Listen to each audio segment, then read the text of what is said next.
campers, rise and shine. Well, it's a beautiful Macklin's morning, and we've got lots of Macklin's fun in store for you today. Breakfast will be served in half an hour.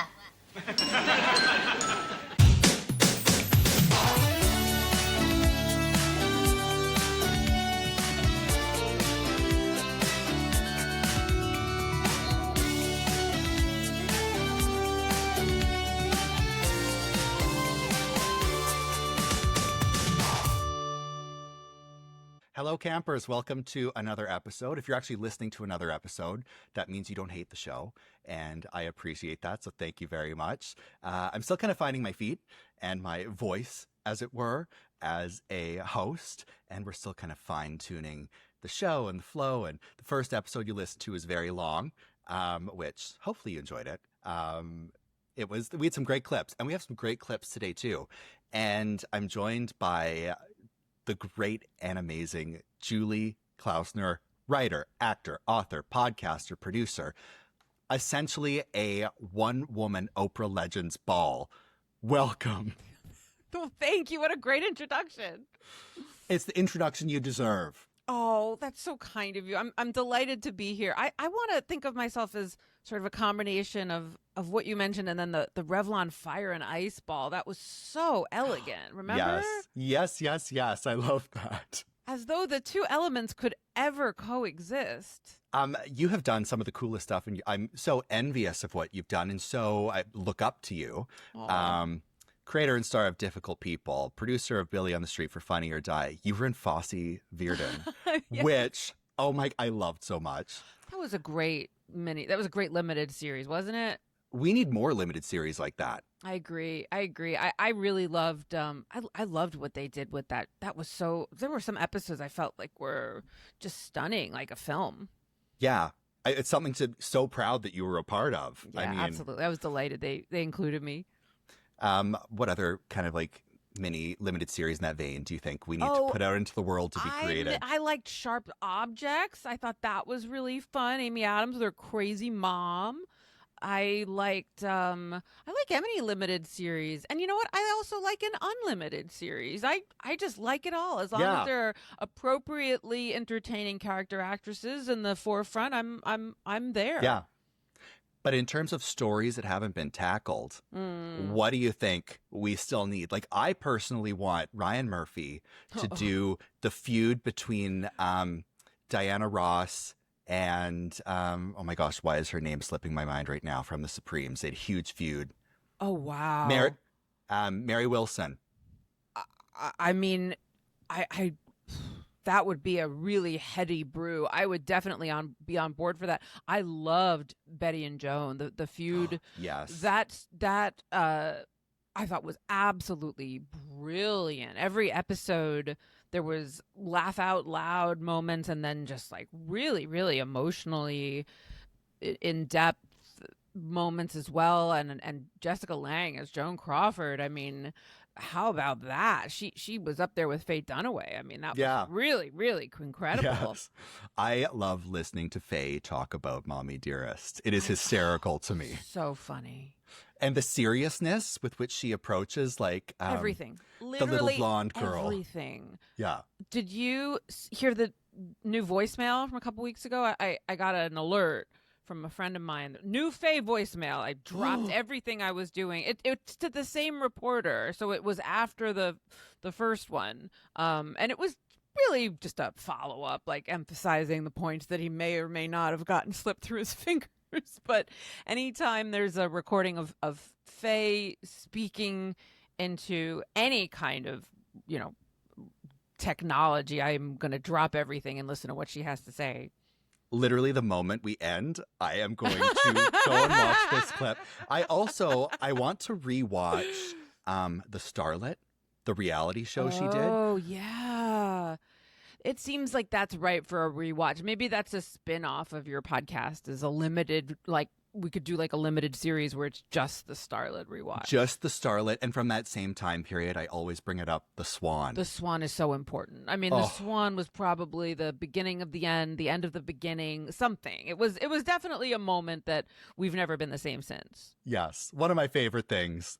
I guess in the same vein as The Swan, Um, the first surprise clip. So there's two surprise clips. You have no idea what these are.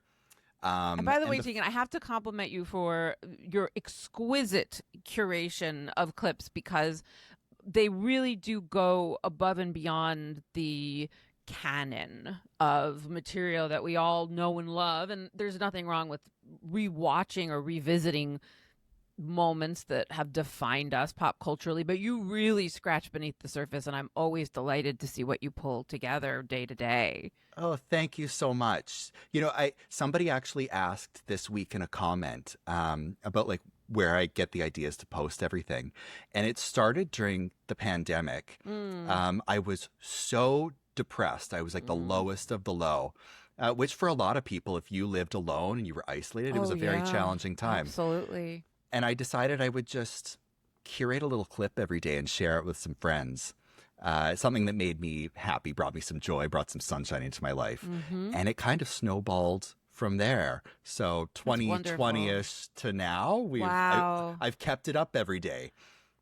Isn't that fascinating? The things that we've used to self-soothe in our isolation have ultimately led to connectivity from people who feel the same way and are ultimately there to keep us company as we enjoy what we've done to sort of comfort ourselves in our times of loneliness.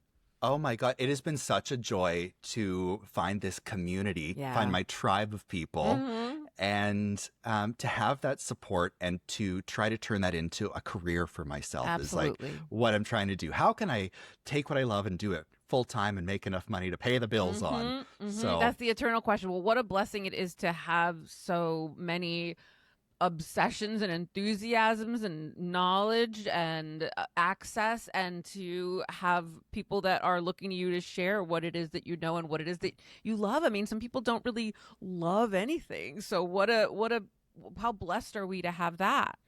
Amen to that. Okay. So oh my, Miss Canada pageant 1988. Yes, I put an edit together of some of the contestants. So we're going to take a look at Miss Canada 1988. And I actually don't know who won. We can look that up. But we'll give our thoughts as we go through. I'm going to predict that we're going to be the ones who win. There's some big hair. Let me just say that. Oh, thank God. Very dynasty. 88 was really the year where hair, I mean, it was basically like NASA's expedition that year, I think. My favorite women in the world have big hair. Yes. Are the 44 contestants for the title of Miss Canada 1988. Oh. The music.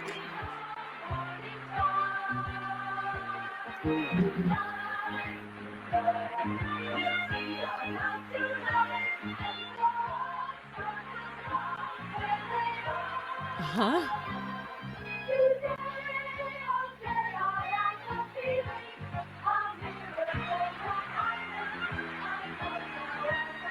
Oh, wow.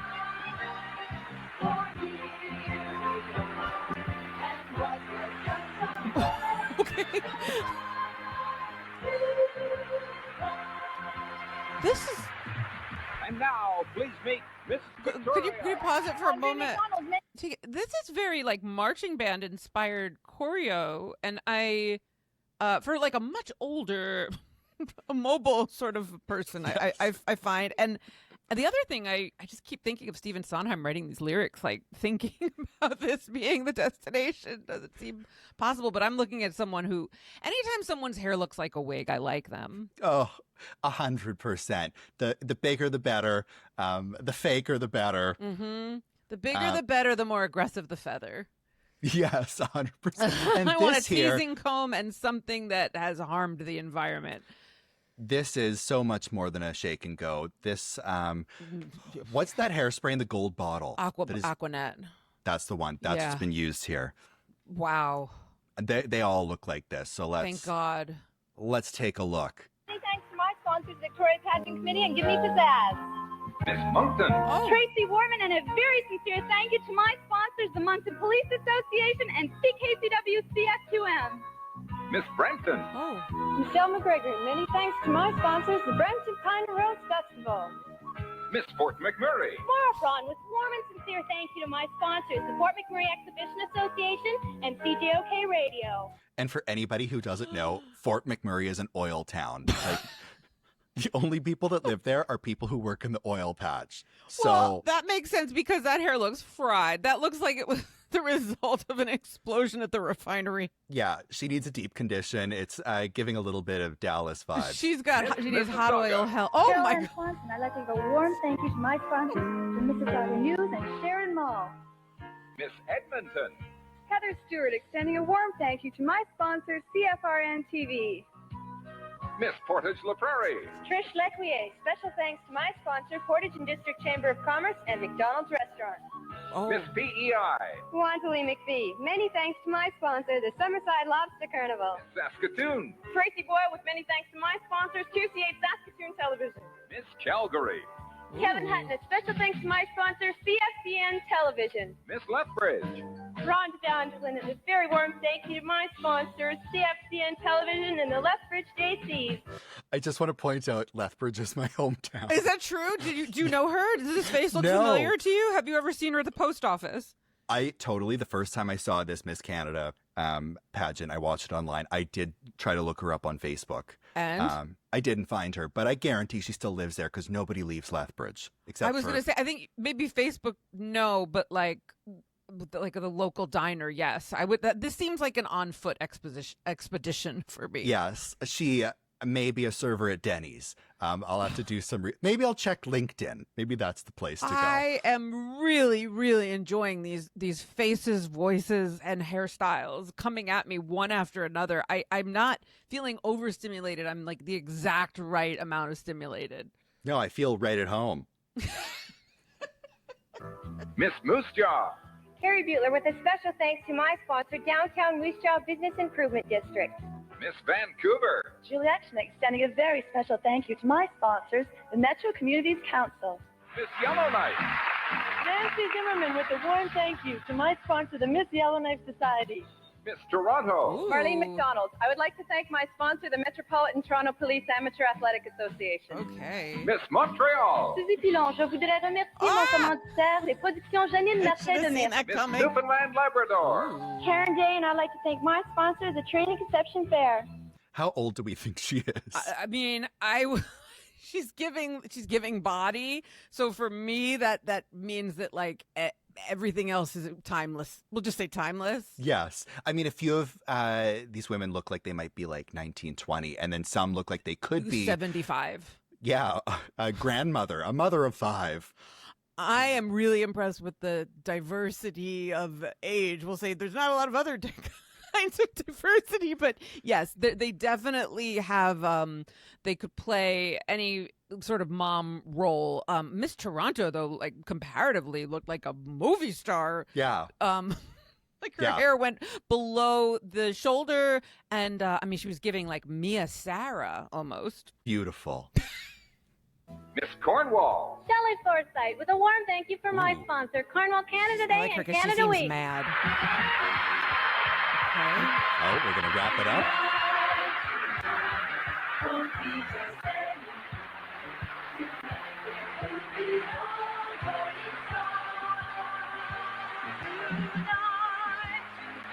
Oh.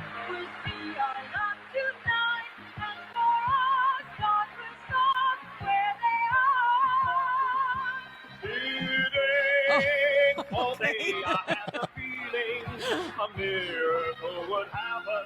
I know now I was right. For here we are, and what was just Kick, down. Slow turn. Other way. Arm. Very little Third Reiki at the end there. I don't know about you, Tegan. I just watched a crime happen in real life. That guy stole the song. He ran away with the moment. I just watched a heist. That queen just came in and took all the attention. It was flagrant. So that's Miss Canada. They stopped doing it. Why? Well, I mean, all these pageants are on YouTube. I think you can watch back to like 1994. Okay.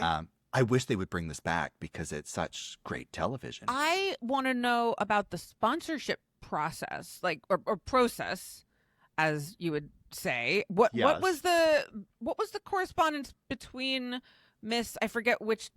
I forget where she was from, but with McDonald's restaurants. Oh yeah, there was one of the ladies was sponsored by a local McDonald's. They all had like local sponsors from their town, but actually, you're going to laugh at this, the overall sponsor was actually Revlon. Oh, good. Yeah. Wonderful. I'm sure they're thrilled to have had free such, hairspray. Free hairspray. I mean, I recognize a couple of colors on those. Revlon lipstick was very, very popular when I was growing up. That was like the lipstick.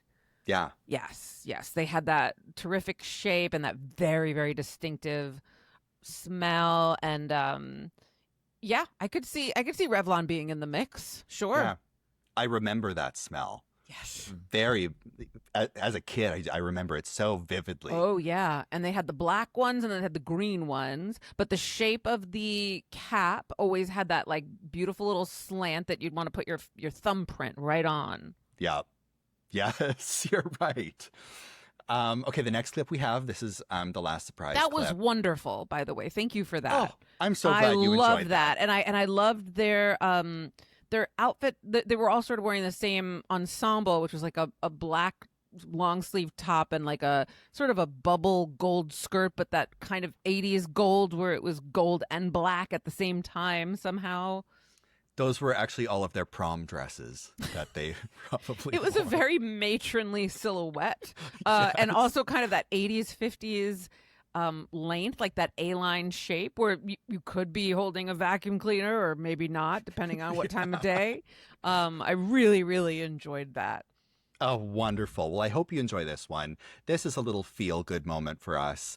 Joan Rivers giving an... rest in peace, rest in power, rest in paradise. Yes. Miss her so much. Our goddess, our queen. This is an opening monologue from The Tonight Show, I think in 1986. Wow. Brilliant.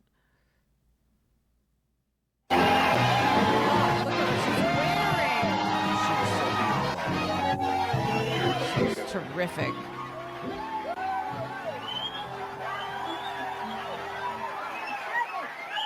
First of all, for those of you that collect Olympic pins, isn't that great? I am so, because I am just Olympic crazy this week. I am, so, and we have tonight. You saw we have Peter Vidmar on, so that's going to be so exciting and wonderful. Look at this group. Oh, not to me. The man has 2 gold and 1 silver medal. Yeah, well, I could do it. I mean, that's wonderful. Aren't you excited? Yes, I'm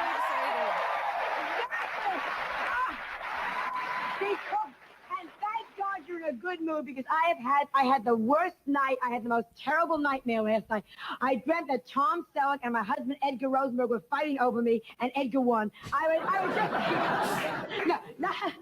not that I'm not happy to be married, because thank God, knock on velvet, thank God. But my husband and I no longer see eye to eye. But he doesn't find me sexually attractive anymore. Okay, you want to know the truth? Last night I said to him, "Do you find me sexy?" He said, "I'd rather not find you at all." It reaches a point when are you married or single? Married. So how long are you married? 30, then you and I know what we're talking about. I mean, a lot of that is not. It changes. I said, "Then what's your favorite sexual position?" He said, "Next door." My sex life is so puny. Muhammad Ali has been on his back more often than I have the last Oh my couple gosh. yeah. It's a great joke. Think about it. You know what I discovered, though? Because women always say, like, it's my fault. I think in bed we both stink. Can we talk here? I think, I think in bed, because last night we were making passionate, wild, crazy love, and a robber broke into the bedroom and thought we were sound asleep. So I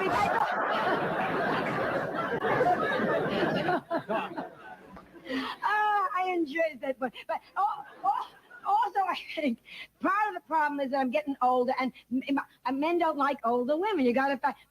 My feet, my veins in my feet, they are so red. It looks like I've been making wine on the patio. I mean, are you going to the flashes yet?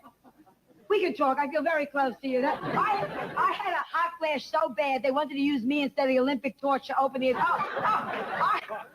hot flashes are so bad. I was hit by a heat-seeking missile. You don't know. And what kills me the most is not only am I getting old, but I have a car. I don't know how many of you parked in the NBC parking lot. Mine is the older. I have a car that is 14 years old, and it is a lousy, stupid, broken down car. It was broken down. It broke down this morning on the way coming here. My hood has been open so often, my engine is sunburned. I mean, you have no idea. Hitchhikers just wave me past. Keep going. It is so old, my car. The handbrake has liver spots. Do you know why I still have my car? Because are you from California? Because the California laws are too lenient. California, they pass every stupid car on the street. My Pinto passed the smog test, and it was on fire at the time. I mean, what energy does she just comes out like the host of not just a show, but of her own cocktail party. Oh, yes. The way she can command an audience and recover if a joke doesn't quite land. She doesn't care. She's got another one. And she knows that she's the show. She is the show. The jokes are part of it, but ultimately people are there to hang out with her. Yeah.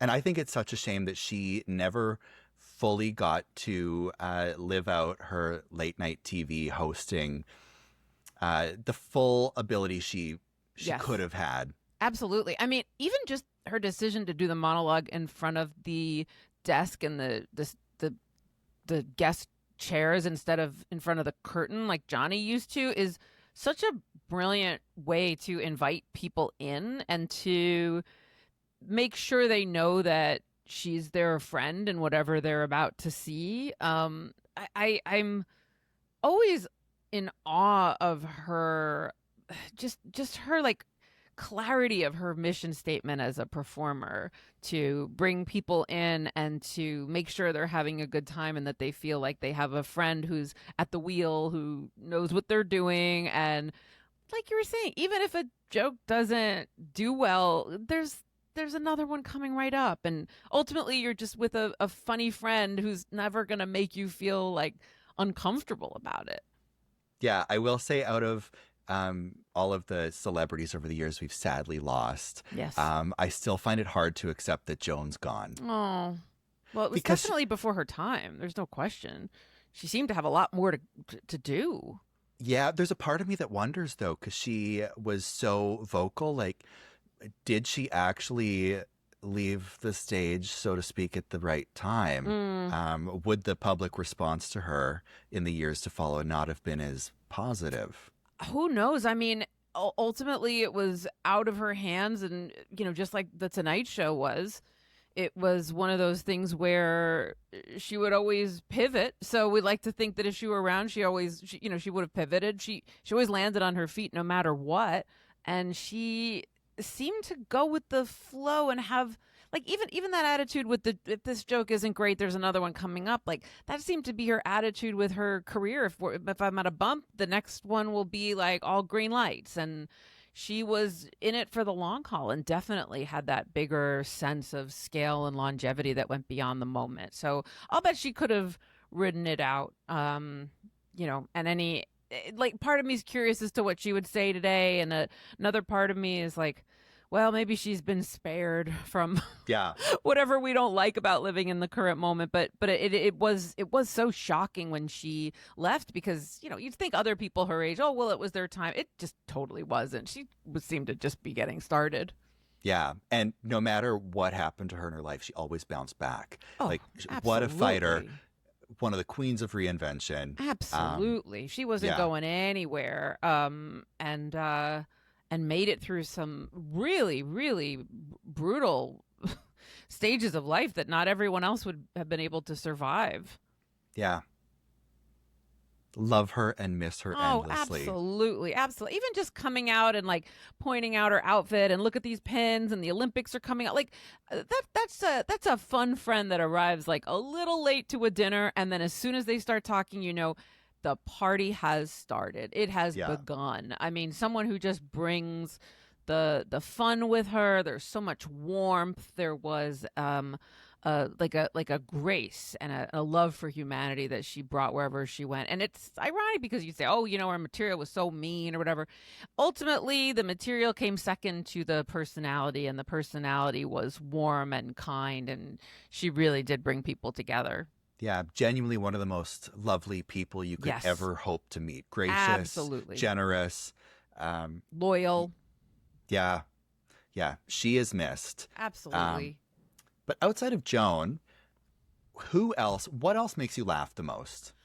What makes me laugh the most? I really like dog videos. I don't have a dog. I have a cat. Cat videos make me laugh too, but there's something about dogs really, I guess, I don't know, maybe it's like watching porn. It's like, well, I have a cat at home, so I want to, go on vacation in my mind with this funny little video.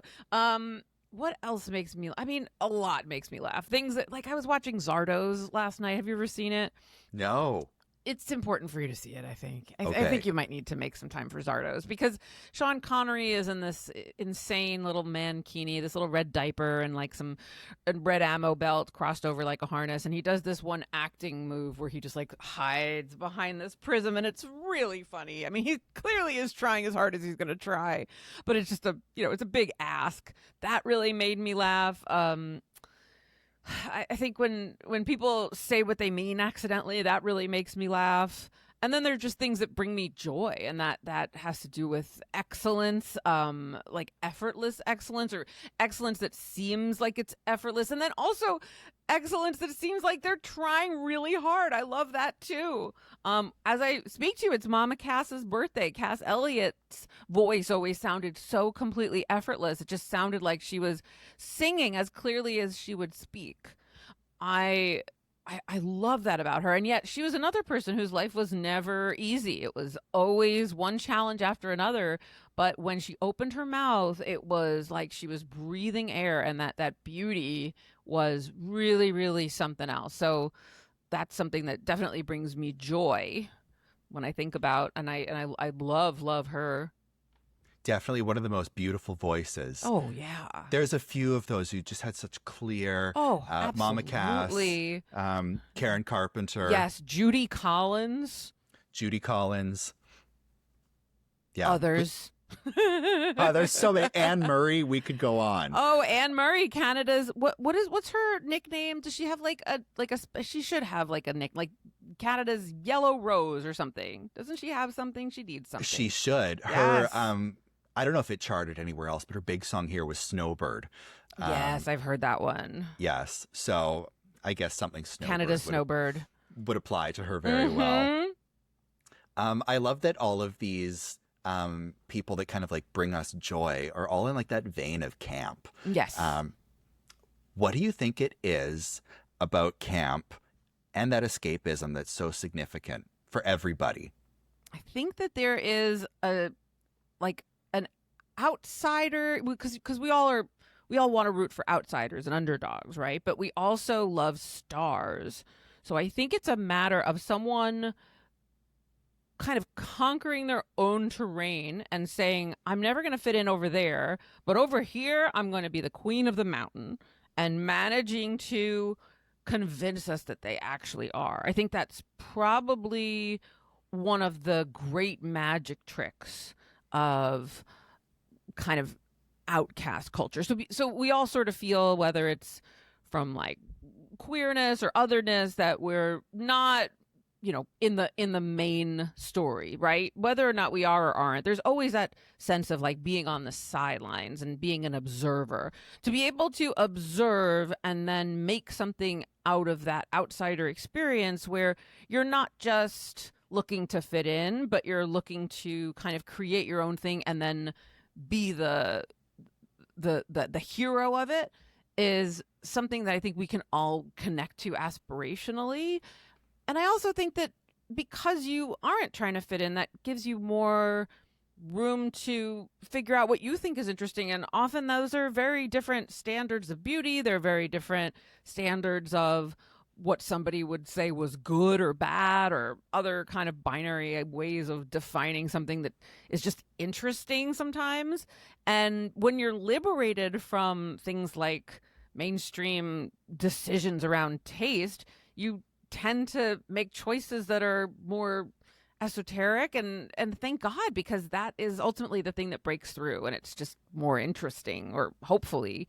Yeah. And I really love the opportunity to kind of be able to dissent from what people tell you is good taste, or people tell you is good or bad, or that's a movie you have to see, and you're like, well, I don't really feel like watching all three Godfathers. Thank you very much.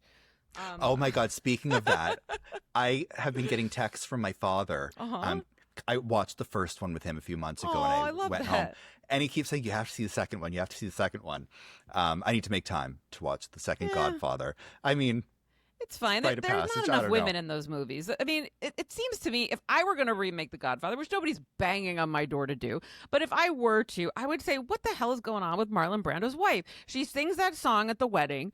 What's her story? She's fascinating. Why aren't we following her around? But that's just me. Although a film called The Godmother. The Godmother. I'm interested. I'm completely. I'm interested. Utterly it doesn't invested. have the same. It doesn't sound very. Doesn't sound like an action film. Sure, it could definitely, but because then you want to put fairy in front of it, and then the next thing you know, you're in the villain verse, which I'm not averse to. I like Disney villains, like anyone.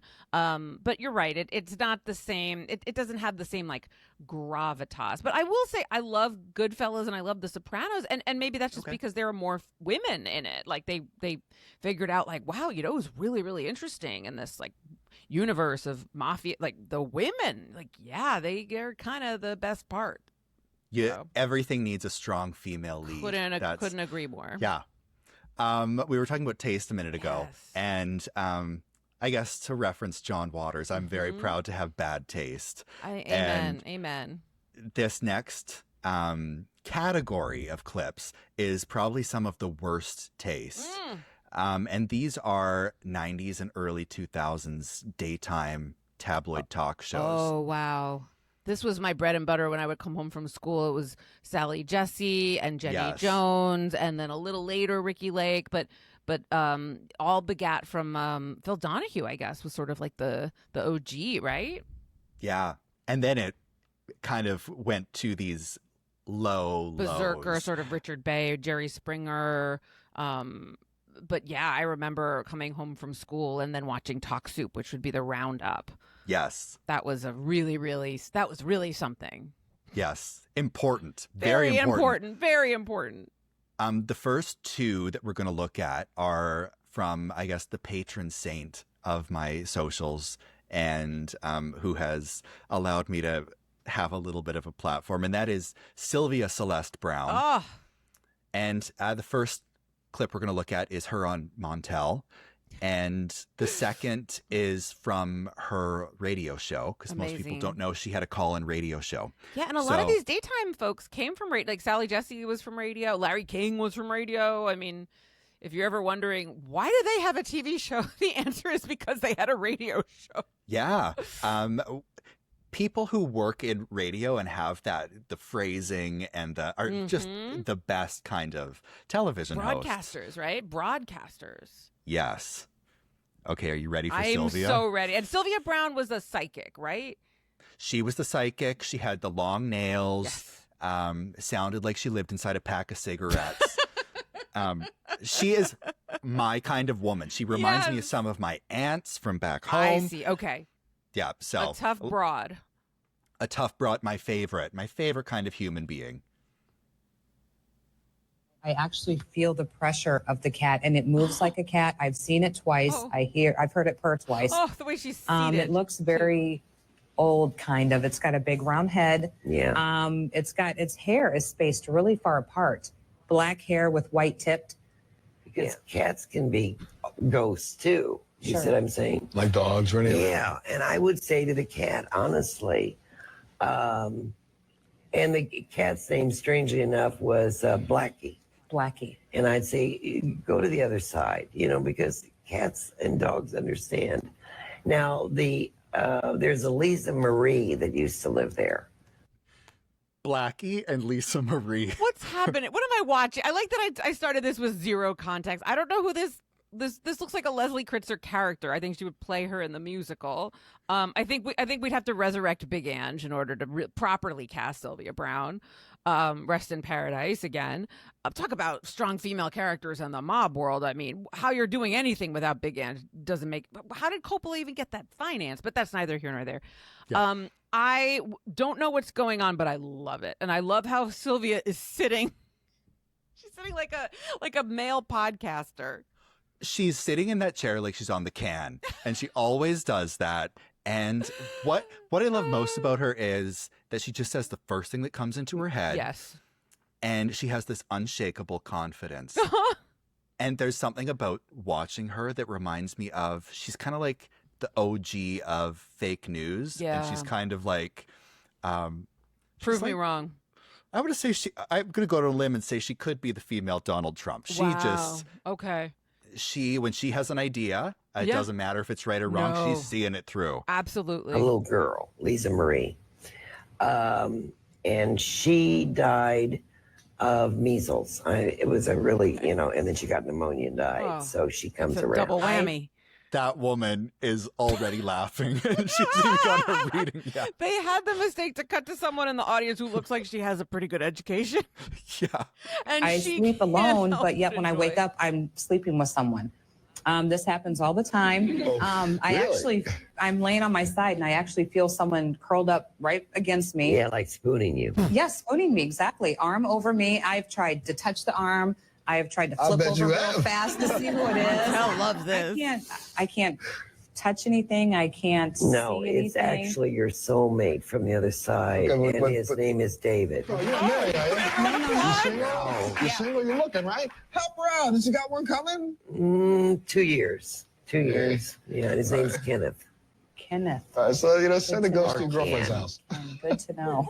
Okay. The Unfact checkable. Unfact checkable. No. She does this all the time. There's other clips where she's like, the clip that has gone the most viral recently that everybody quotes, she's telling someone to look at who owned the house because that's where the ghost might have come from. And the woman is like, well, the house is only 10 years old. And without missing a beat, Sylvia says, the land, honey, the land is old. All land is old. Is she wrong? Is she wrong? But like, what a save! What a save! Just the pace of it. I mean, that's improv. She's really a jazz musician. Oh my! She is a master comedian. Yes. A master at improv. Yes. And a jazz and a jazz legend. Yes. Oh, that voice. If her voice just has a purr to it. Why hasn't she released an album of covers? Wouldn't you like to hear her sing some standards? Even if she speaks them, kind of like... Especially if she speaks them. Like Leonard Cohen? Is it Leonard Cohen who does the... Or Rex Harrison, how he would just sort of make his way through the score, any way he gets... Just don't go around, just go through. Yes. And you'll be able to hear in this next clip. So she had a radio show on Hay House, which is like that spiritual... they have authors, like a media company. And they gave her an online radio show, and people could call in and ask their questions. And quite often you can hear her smoking as she's talking to people, which is hilarious. But like, if you think what she said on daytime TV was unhinged, this is just, there were no censors here. So get ready for this. Wonderful. Hi, Kim. Hi, Sylvia. I love your show. Oh, thank you, dear. Okay. Like, a lot of people, they know what they want to do in life, whether it be school or career.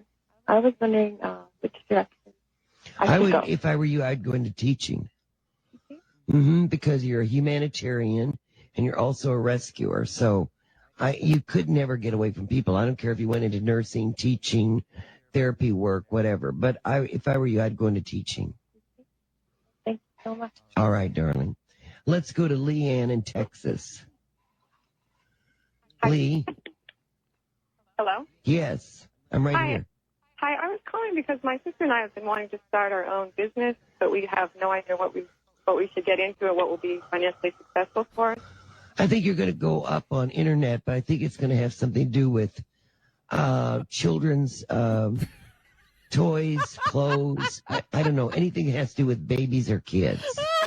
Something through the internet? Yes. I think okay. That's now that you've got my answer. You've got your answer to what makes me laugh.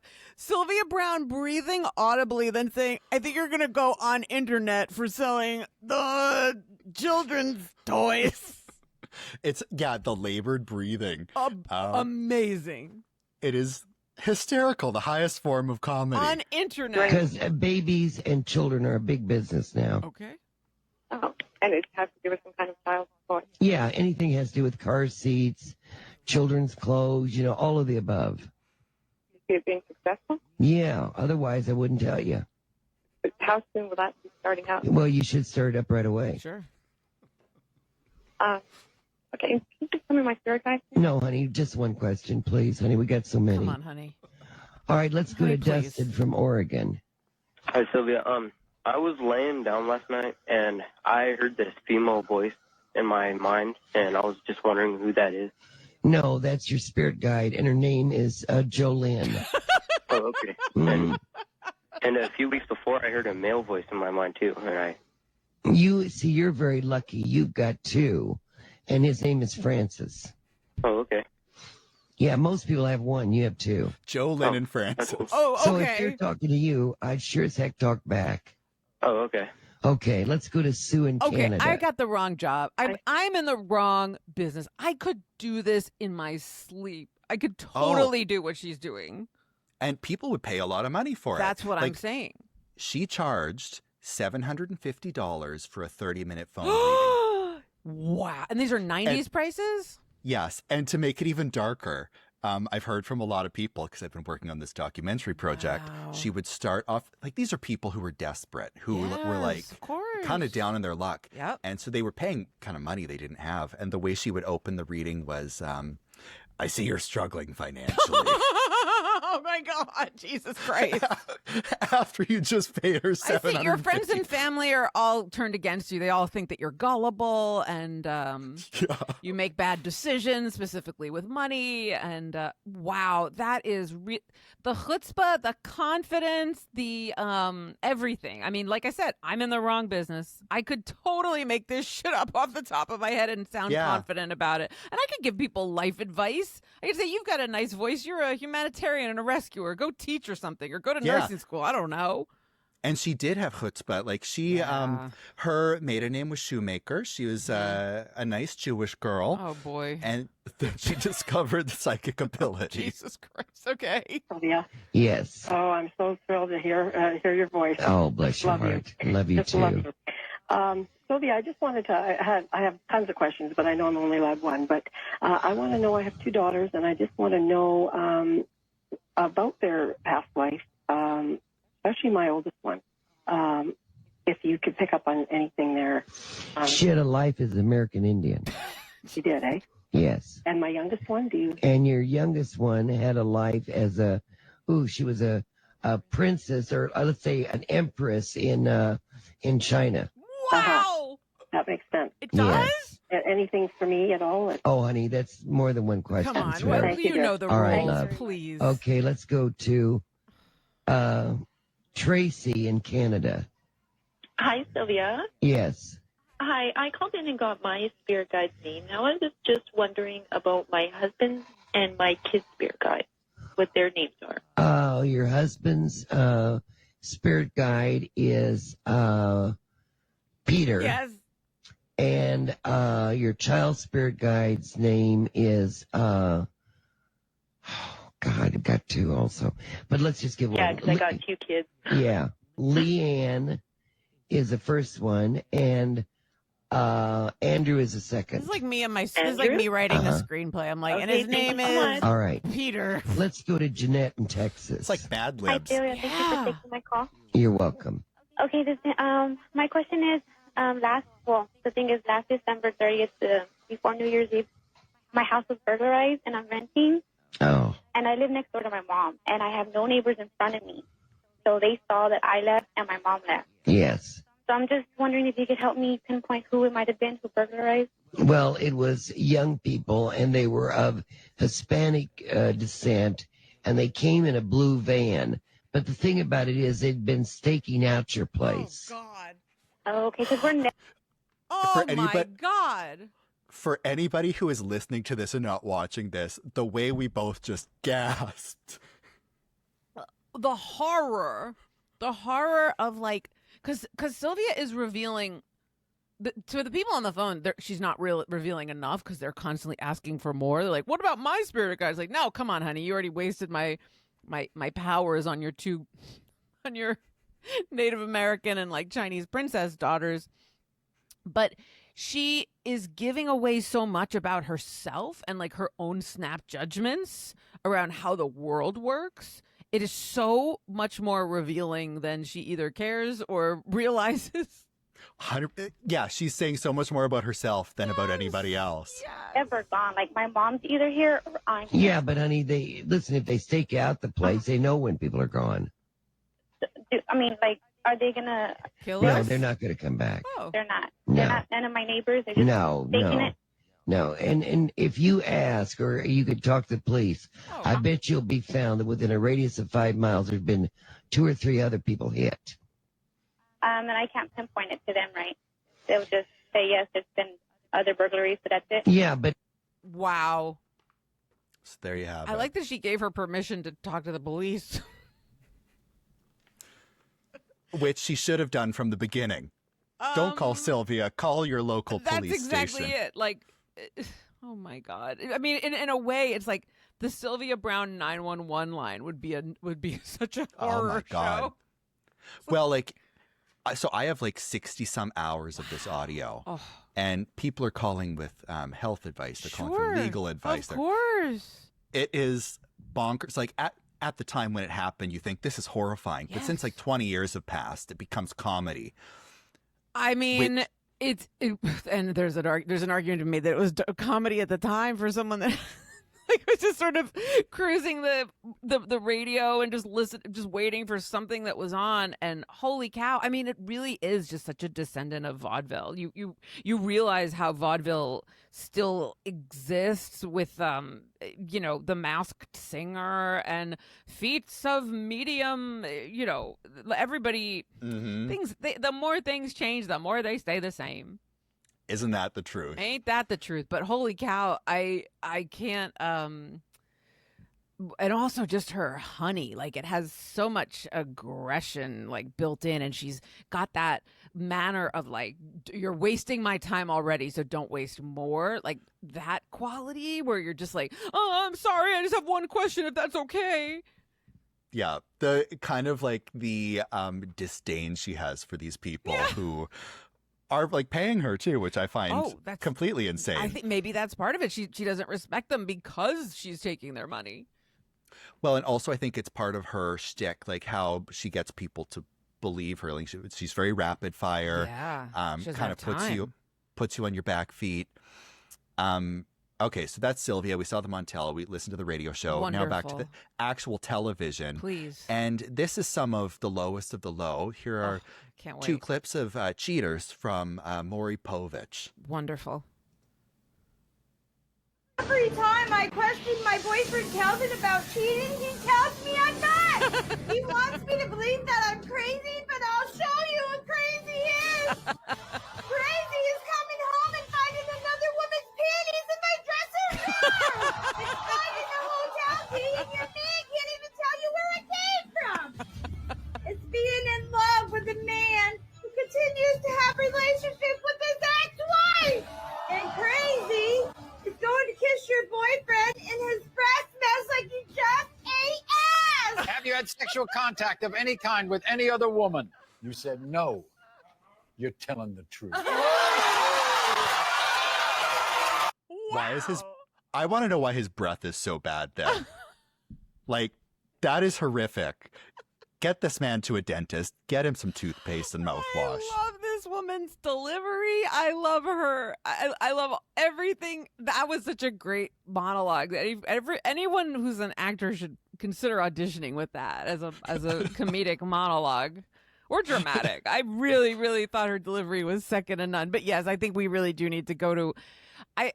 This might be like go right to what is the person that looks at gums? What's their name? Because I think it's past the dentist at this point. Maybe could be in the gum line. Maybe. I think we might need dentures. Wow, what a great just like 30-second play. I really, really love that. Well, there may be more. I don't remember the whole clip. So let's jump back in, shall we? Please. Oh, they're happy. Okay. It's just a big embrace. And Michelle is 45 years old. She admits she has dated men her own age in the past, but all of those relationships ended due to lies and deception. So when she met a younger guy named Jamie, she thought she'd found something special. She found something special, all right. Recently, Michelle found fruit-flavored condoms, oh boy, and size 22 panties in their bedroom. Jamie immediately told her who they were from. His mother.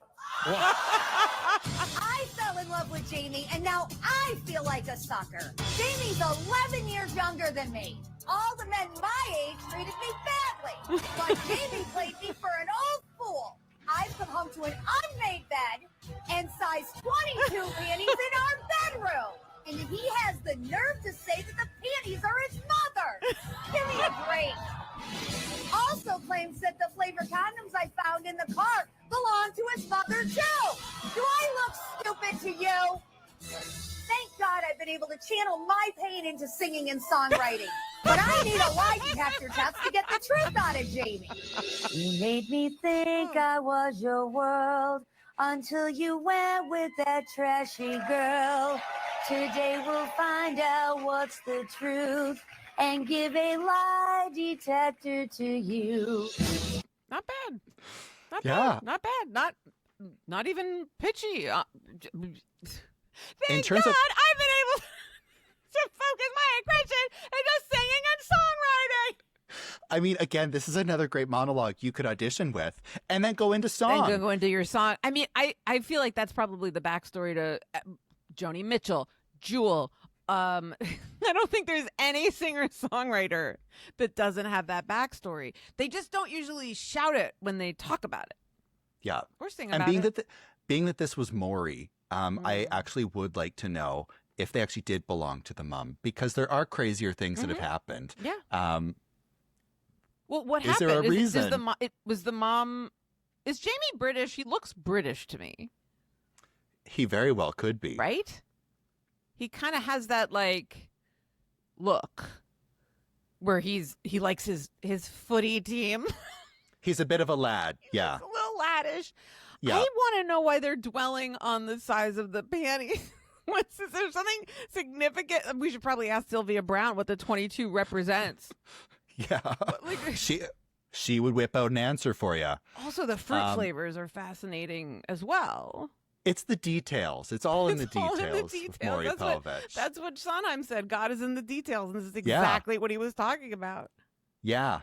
We're going to try to class it up now a little bit with my favorite and one of my broadcast heroes, Sally Jessy Raphael. Oh, yes, yes. Adore her and her glasses. Absolutely. And she's a redhead now. She's been I think she lives in like a castle upstate. Like it's got more goth embellishments that you'd necessarily like somebody if some weirdo puts a gun to your head and is like, describe what you think Sally Jessy house looks like. That would be it. I'm not exactly sure what I would do, but just add some goth accoutrements into the mind picture. Well, this episode of Sally Jessy is titled "My Daughter's Boy Crazy." Okay. 17 years old, you told our producers you lost your virginity a year ago. You slept with 10 guys. Why are you having, in 1 year, why are you having so much sex? Because it's exciting. It keeps me entertained. It's fun and it feels good. Can I Can I ask what I guess is a stupid question? What? Can I ask what I guess is a stupid question? Where are you having all this sex? I'm having it everywhere. I have it in Dillard's department stores. I have it in the back of trucks. I have it in my front yard. Dillard's? Well, let's take them one at a time. Where are you having sex in Dillard's? In the dressing room. Yes. And in your front yard? Okay, if you can explain to people outside of America, because we don't have Dillard's in Canada, they don't have it in the UK. What is Dillard's? Dillard's is like a Macy's. It's not quite a Saks. It was like the People's department store for a hot moment. They anchored many a Galleria. Okay. And making love in a dressing room at Dillard's does not seem like the craziest thing one could do at a Dillard's. I could think of like at least 10 other crazier things to do right off the top of my head. Like apply for a credit card. Did Dillard's have a photo studio? That's a great question. I didn't have one in my. I think Dillard's was sort of more of like a. Let me look it up because I think it was more of. And I love department stores. Sort of more of a Midwestern chain, from my understanding. Okay. But let me see. It looks like okay. So they still exist online, and it looks like there's no. It says there's an online shop in New Jersey, but it says it is currently around and it's headquartered in Little Rock, Arkansas. So it still exists. It looks like the largest amount of Dillard's, and if anyone who's listening can weigh in on this, because I don't feel like I spoke as I didn't seem as well educated about Dillard's as I should be, but it looks like the largest number of their stores are in Texas and in Florida. So it's a more southern chain, and I'm more northeastern. But they've been around since the 30s. They're originally from Arkansas, and yeah, good for her. I mean, those are all such good answers about why she likes having sex. She said it's exciting. It feels good. What was the third one? Keeps me busy or keeps me occupied or something else that had to do with like not being. I mean, she seems a little bored, right? Yeah, she's got it all figured out. And now that you've told us about Dillard's, I feel like that would be a great place to buy size 22 panties. And I also have questions about this girl having sex in the front yard. Yes, I need to see the layout of the of her home, I guess, right? Maybe there's a weeping willow that could hide like the more intimate acts. I don't know. Yeah, and I don't know if she said it yet or she's going to, but she says she had sex on a moving truck. So let's go back. To was she in the flatbed part or the cab? Do we think? Well, I'm guessing. What do you think was on the but... outside of the truck? Maybe it was for like this is 90s, right? This 80s or 90s. What if it was for Crystal Pepsi? I'm trying to think of what was on the other, like what kind of truck it was. What was it carrying from point A to point B? Yeah, so many questions. Mm-hmm. Where? On the grass. On the grass. Where else? In back of moving trucks. In back of moving motel trucks. rooms, anywhere. How do you meet the guys? That's a good question. I don't know. You have no idea how you meet them. Mother, how does she meet them? Oh yeah, I hold my number up against the windows going down the highway and stuff. And... I'm at a loss for words because I knew that she, was sexually. By the way, I think this is Mimi Bobek from the Drew Carey Show. I think this is Mimi who's like when she finally decided to get a make under, one of those Jane magazine make unders, but it still like has that wig like fluffed out quality. I think she looks terrific. I have no notes for any of the looks on this show. I love this look, but if you were to put on some green eyeshadow, it could be Mimi Bobek. And raise it to the brow line. Yes. And maybe raise the brow line. I didn't realize that, that she's doing these kind of things. I guess you don't want to admit it because it hurts you.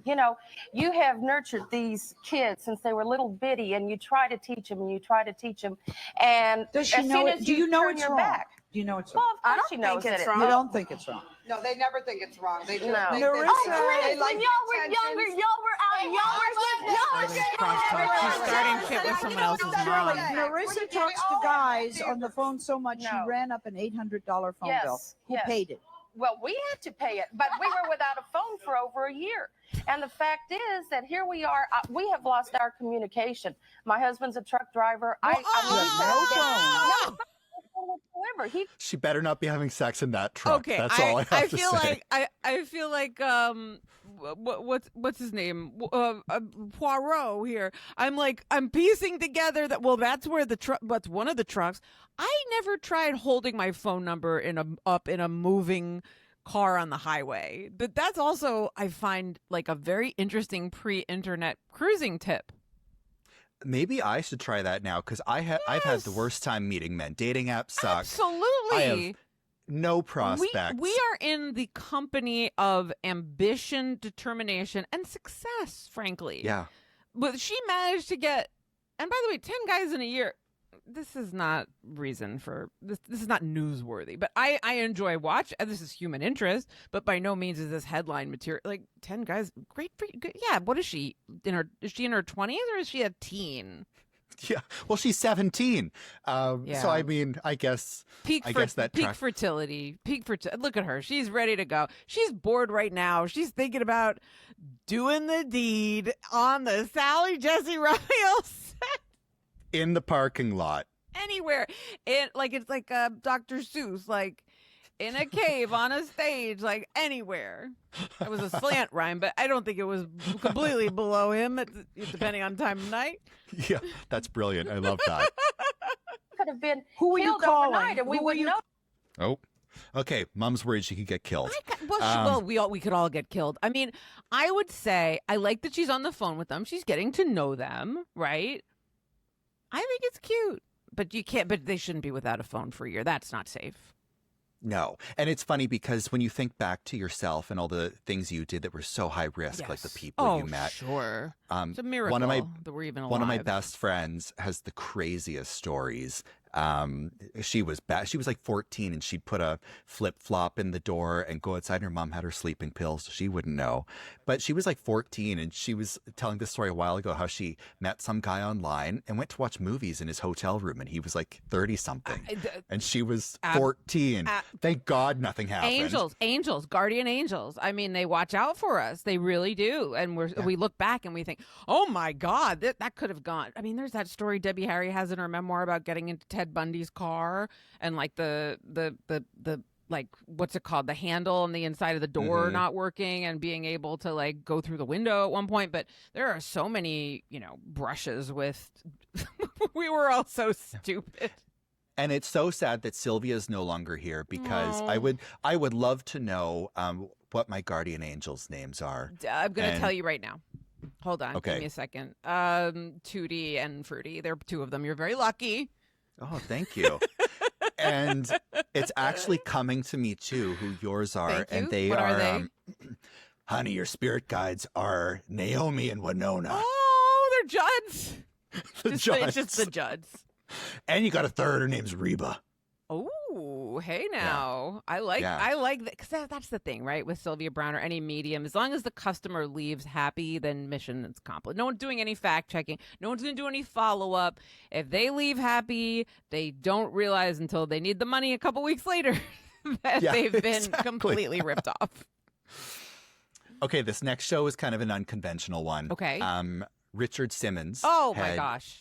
A talk show called Dreammaker, and it was kind of a spin-off of I don't know if you saw when the memes were going around of Cilla Black, the surprise lady. Yes, of course. I remember her. So love her. She had a show in the UK that was hugely successful for years called Surprise. Okay. Funny enough, Kathy Lee tried to do an American version. Oh, brilliant. Flopped. Oh. But then Richard Simmons did his own version on daytime. Okay, so perfect.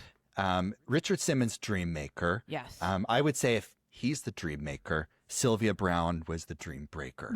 This is also like Yeah. you're just pitching Nightmare on Elm Street sequels, I think. Yes. Okay, this is going to make you cringe. Okay, in this I'm ready. episode, I've got a very, very my gag and cringe reflexes are non-existent at this point. So wonderful. That's what we like to hear. You wrote me an incredibly touching. He's already crying. He's a mess.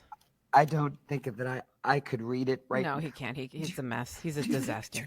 I can't. I'm Oh, sorry. she's right. She's crying too. They're touching each other's. Alone, I softly held you. The Casio I keyboard. can't. This is these two people are a mess. There needs to be. Listen, I'm not speaking out against emotional transparency. Like, I think it's really good to like express yourself, and you shouldn't keep things bottled up. But in this case, we just need a grown up to be like, could you read the fucking thing? We all have places to be. Yeah, I mean, you're filming a TV show. This is not, therapy. Shit together. Come on. Yeah. Well, let's see if she gets emotional. All right. I don't remember how this plays All out. right. Looking down at your angelic face, I felt enticed with your heavenly blue eyes. The nurses broke our silence and took you away. Tears flowed down my face, never to see you again. Waiting through the years in prayer, I hope in my heart that I will find you before the Lord takes me home. Oh, boy. All I have to give you is this simple little poem and to tell you that I've loved you since the day that you were born. I hope that you are happy with the life God has made you keep till our eyes finally meet and my heart skips a beat. I'll be waiting awake or asleep. That was so beautiful.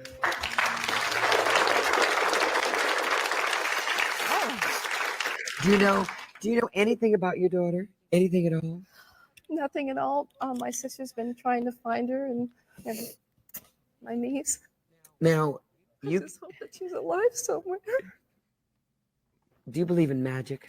Yes. Do you all believe in magic? I know the audience believes in it right there.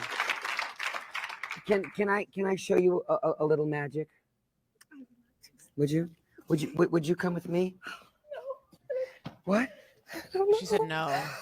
Okay, now, She's a mess too. I And want you her man is like, say, Dreammaker, grant me a dream. please. Dreammaker, grant me a dream. Oh my God. 1, One, 2, She doesn't know not to 3. repeat yet. There's your daughter! How is she older? How is she older than her? That's magic. How do we know? I have so many questions. Your daughter's here! We found her! This is amazing. This show rules. You haven't seen her in 29 years! Look at her eyes.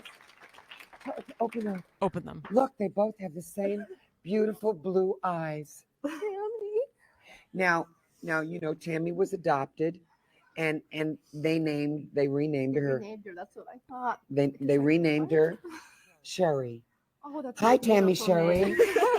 Just when she is calling her Tammy, Tammy that Sherry. is insane. I don't know what to make of what I just saw. I do want to know what shape you would call Richard Simmons' hair. I don't know what that shape is. And I'm not like, I'm not geometrically very sophisticated.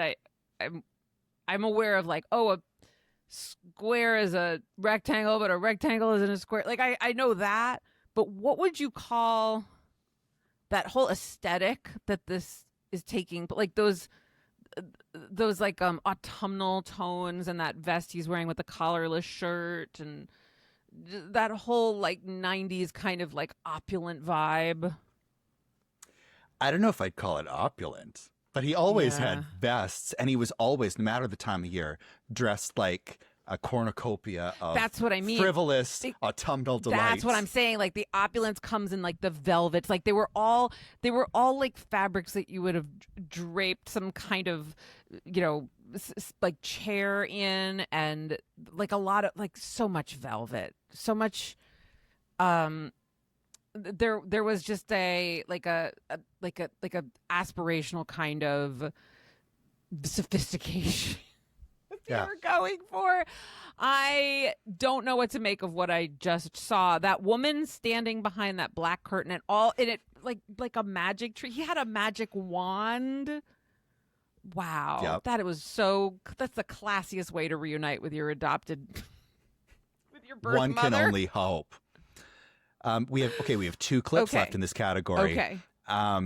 First one is a Jenny Jones. Oh, thank God. And then we're going to close it out with an Oprah moment. Wonderful. So, I'm ready. Yeah. I'm ready. And Jenny Jones was a pageant winner. She was a stand-up comedian, and she won a pageant, didn't she? Wasn't she in that world or think no? so. Yeah. And she, I remember like she was on the cover of People magazine one year, and it said, "My breast implants are rock hard," and I said, "Oh no." Jenny Jones was at the lowest of the low end when it came You to think? daytime. Well, you'll see. We'll here. see. I We'll mean, have to see for ourselves. This is a classier theme than Okay. she's usually accustomed let's to see. presenting. This is 15-year-old Michael. He's dreamed of being a singer since he can remember, but his mom says he better not quit that day job. Oh, jeez. She's heard you sing?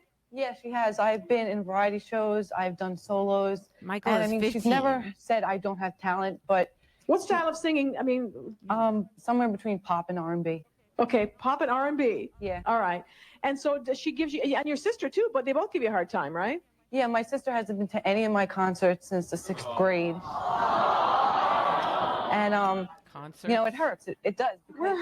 We feel your pain. We are feeling your pain right now. I swear.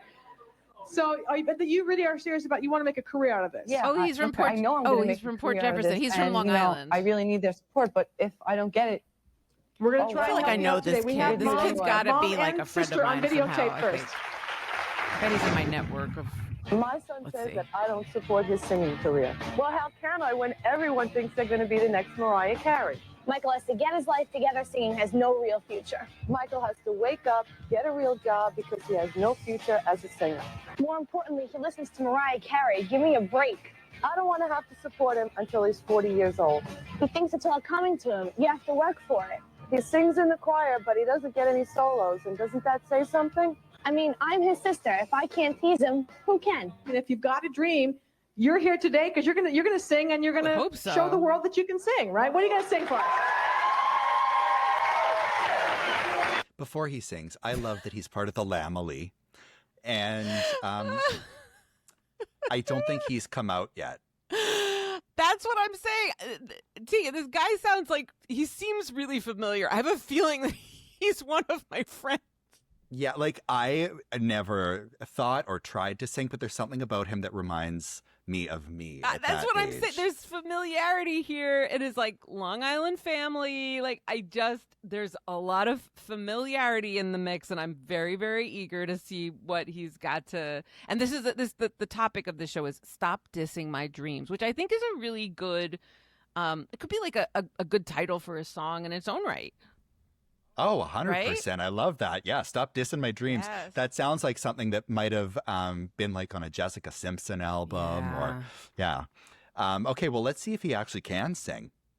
What are you gonna sing for us? What's the song? I'll Be by Edwin McCain. Okay, all set to go? Okay. Okay, here's Michael, everybody.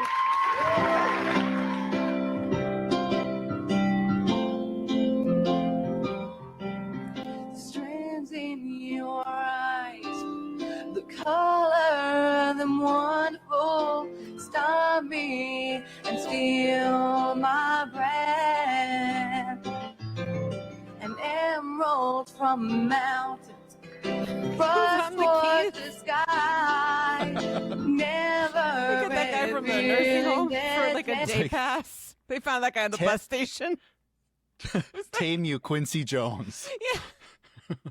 And tell me that we belong together. Dress it up with the trappings of love. I'll be captivated. I'll hang from your lips instead of the gallows of heartache that hang from above. Okay. And I'll be your Audience. I think he's got potential. I think he enjoys doing. Look, even they can't even pretend that they are playing the part of the disapproving family. They love it. They think they're all. This is all fake. They think he's great.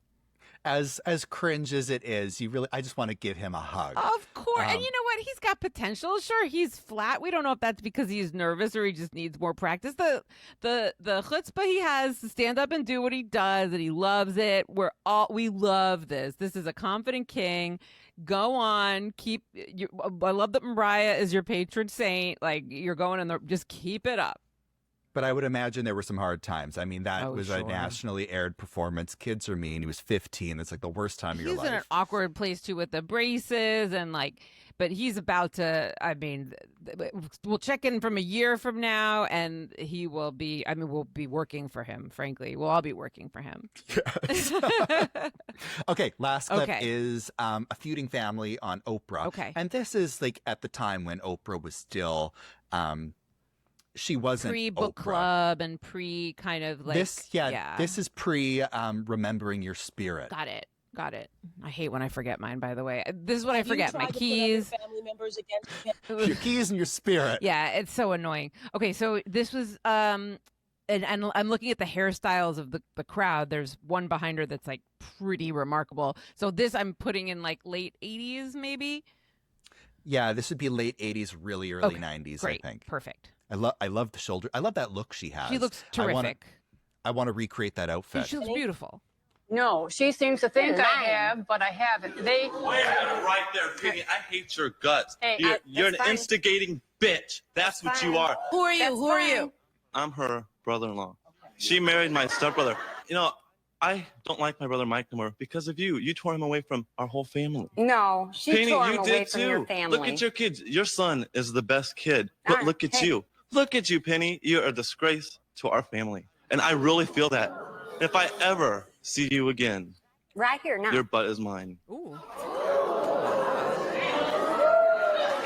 the name of the woman, the mother in the Disney Cinderella? What's her character? The like stepmother in the Disney Cinderella, because that woman is serving that. The evil stepmother. Love. Yeah, I don't remember the name, but I could totally see Oh, the resemblance. it's a great look. She had a great look. And Yeah, her daughters I hope were they show her again. dopey. They were dopey, but she was elegant. Yes. Yes. Brother-in-law. So your brother is married to Penny, and so you don't speak to your brother now. I haven't spoke to him since last February. What is the problem? She's a witch. She's evil. She just starts so much trouble between everybody. Everybody in our family's sick of it. We try to make amends with her, but she just doesn't want it. I mean, I think she's happy this way. I really do. Okay, what kind of trouble? Trying to get other family members to hate each other. Other family members hate each other. About 3 years ago, she came into a place where I was working. She goes, Glenn, how's your mom get all her money? And she goes, she sells drugs, doesn't she? Now, that hurt really hard. I mean, my mom's got a good job. She makes great money. Selling and drugs. Besides, it's none of Penny's business where her money comes from. Penny, you say you're just trying to make his brother, her son, happy. Yeah, he's never been happy all of his life. He's from a divorced family. He was treated bad. He really was. And I want to make him happy. Married with you? I mean, look at the life you Hey, gave he him. must be because we've been married for 18 years. Are the 18 happy years, though, Penny? That's what counts. Wow. Yeah. He was sort of a Galooly adjacent look that guy had with the little mustache, and I'm intrigued by him. I'd like to follow both of these characters and see what their lives are like. Yeah, and now that you pointed out the resemblance with the mother, I was like, I couldn't stop laughing when I saw her. Great memories from that era of television. Really, and also just a wonderful way for people to see what other people in this country were wearing and how they did their hair. Because, you look at like actors and people on shows and they all had professional makeup artists and hairstyles and wigs and things. But then you just see like average Joe and Jane America going on daytime television, and that's really what people looked and dressed like. So at the very least, these are really fascinating snapshots of that era. I wish it would come back because it really is like the litmus test of what was happening in our culture at that time. And it's kind of like the comments section of social media come to life on television. Yeah, because people are sort of playing the part. Like they kind of naturally fall into knowing, oh, I'm the villain, so I'm supposed to say this. I'm supposed to give you a threat, and I'm supposed to see something that's going to get an audience reaction. They know the rhythms enough to to kind of act out the fight that people want to see. Very sophisticated, Sophisticated, elegant, television. opulent, really demure, cutesy, all of it. Yes. We're going to continue some of that elegance. Please. With our next category, which is commercials. Mm. I love a campy old advertisement. Absolutely. And the first one, I've done an edit to put them all together, is Lauren Bacall for High Point Decaffeinated. And before we start that, I should actually show that I have... Wow. I found a jar on eBay. Oh, my God. Wow. Money well spent. I Mod Podged it. Look at so you. that Brilliant. the I label love would get Mod it forever. Podge. Oh, how brilliant. And I keep my decaf coffee I was going in to it. ask what you kept inside of it. Yeah. It's like, I would keep my beta blockers inside of it. So literally after, if I have people over for dinner and I want to make some coffee, like, would anybody like a High Point Decaffeinated? Oh, how the brilliant. Coffee lovers Look at, decaffeinated. this is how you, now this podcast is also a how to live your life. Yes. It was really like a moment in time when the jar arrived and I ordered the Mod Podge on Amazon. You make a And decision, right? the bottle of Mod Podge has not changed. Oh, since no, the thank 60s. God. It's absolutely stunning. Yeah, so I literally felt like I was in a different decade. Perfect. At that moment. That's the idea. Mission accomplished. You're doing everything Yeah. right. That's absolutely terrific. And I can't wait to see these ads. And Lauren Bacall was not afraid of doing a commercial. She was not afraid of doing theater. Her later career is absolutely fascinating. Yeah, some great commercials. Arby's is one of my favorites. Sure. Yeah. And then The Mirror Has Two Faces eventually. Oh, where Barbara great. would not tell her that she was rolling camera and Yes. got the performance she needed, and God bless them both. Yeah, great film. A little bit too long, but I love it. Not Lauren long Bacall enough. for High Point. I wish The Mirror had 7 faces. I wasn't going anywhere. Who did Sanka? Was it Lena Horne? That's a good question. Sanka was I think a it was Lena really, Horne. really popular brand in my community. I remember there was always Sanka in the house. Sanka commercials. Let me see. We have... Wow. Okay. So it looks like they had... Let me see the celebrity spokesperson for Sanka. I think it was Lena Horne. Let's see. My grandfather loved Lena Horne. Celebrity... Let's see here. Okay, so it says Robert Young, who was on Father Knows Best, and Marcus Welby, MD, Fannie Flagg, Vernee Watson, Ronnie Howard, and Andy Griffith. I don't see Lena Horne, but that doesn't mean that she didn't do one. I don't trust these Google AI results. Oh, no, you can't. There was also, I mean, I remember like when I worked at my first job out of college, I worked at the Museum of Television and Radio, which is now the Paley Center. And I would go through all these old TV shows. And there was, you know, the Goldbergs, that like first ever sitcom that was on the radio. She would, you know, speak right to camera and say like, Sanka is so good and it doesn't have that caffeine in it. And you're like, wow, this really goes back. Okay, I can confirm It that is Lena Horne, she did do Sanka commercials Brilliant. around the same time as Lauren Bacall. Oh. And I love to, one of my favorite campy shows to rewatch is Touched by an Angel. And I was... Della Reese. And one of the episodes, they were out for dinner and the wife ordered a Sanka for her husband. And I'm going to start going out and anytime I get a decaf, asking the server, the barista for, can I have a Sanka? Yes. Yeah, Yes. we'll see how And it's a lyric in Kiss Me Kate. In Bianca, I would gladly give up coffee for Sanka, even Sanka, Bianca for you. Come on. Brava. Come on. I love that. All time. Okay, let's look at Lauren. Please. If you haven't seen all of these, have you seen all of these? No, I can't wait. I cannot God. wait. I'm ready for this. I was born ready. I quote these all the time. Nice, very nice. Thank you. 1 rehearsal, 4 actors, and 20 coffee cups. Around here, we don't like coffee, we love it. I look forward to my 6th cup as much as my first one. That's because my coffee's High Point Decaffeinated. I don't need caffeine, I'm active enough, thank you. But that's just one reason this coffee lover chooses High Point. Oh, that aroma's wonderful. Just look at this deep, rich color. But you know what really matters to coffee lovers? This. Deep and rich. Flavor this good has to be deep brewed into a coffee. Try High Point, the coffee lovers decaffeinated. Deep brewed flavor. I think you'll really go for it. Wow. Deep brewed. Writing is a coffee lover's dream. Writing, acting. That page took 4 cups. Of course, I drink High Point decaffeinated. I can do without caffeine. So can you. But flavor, never.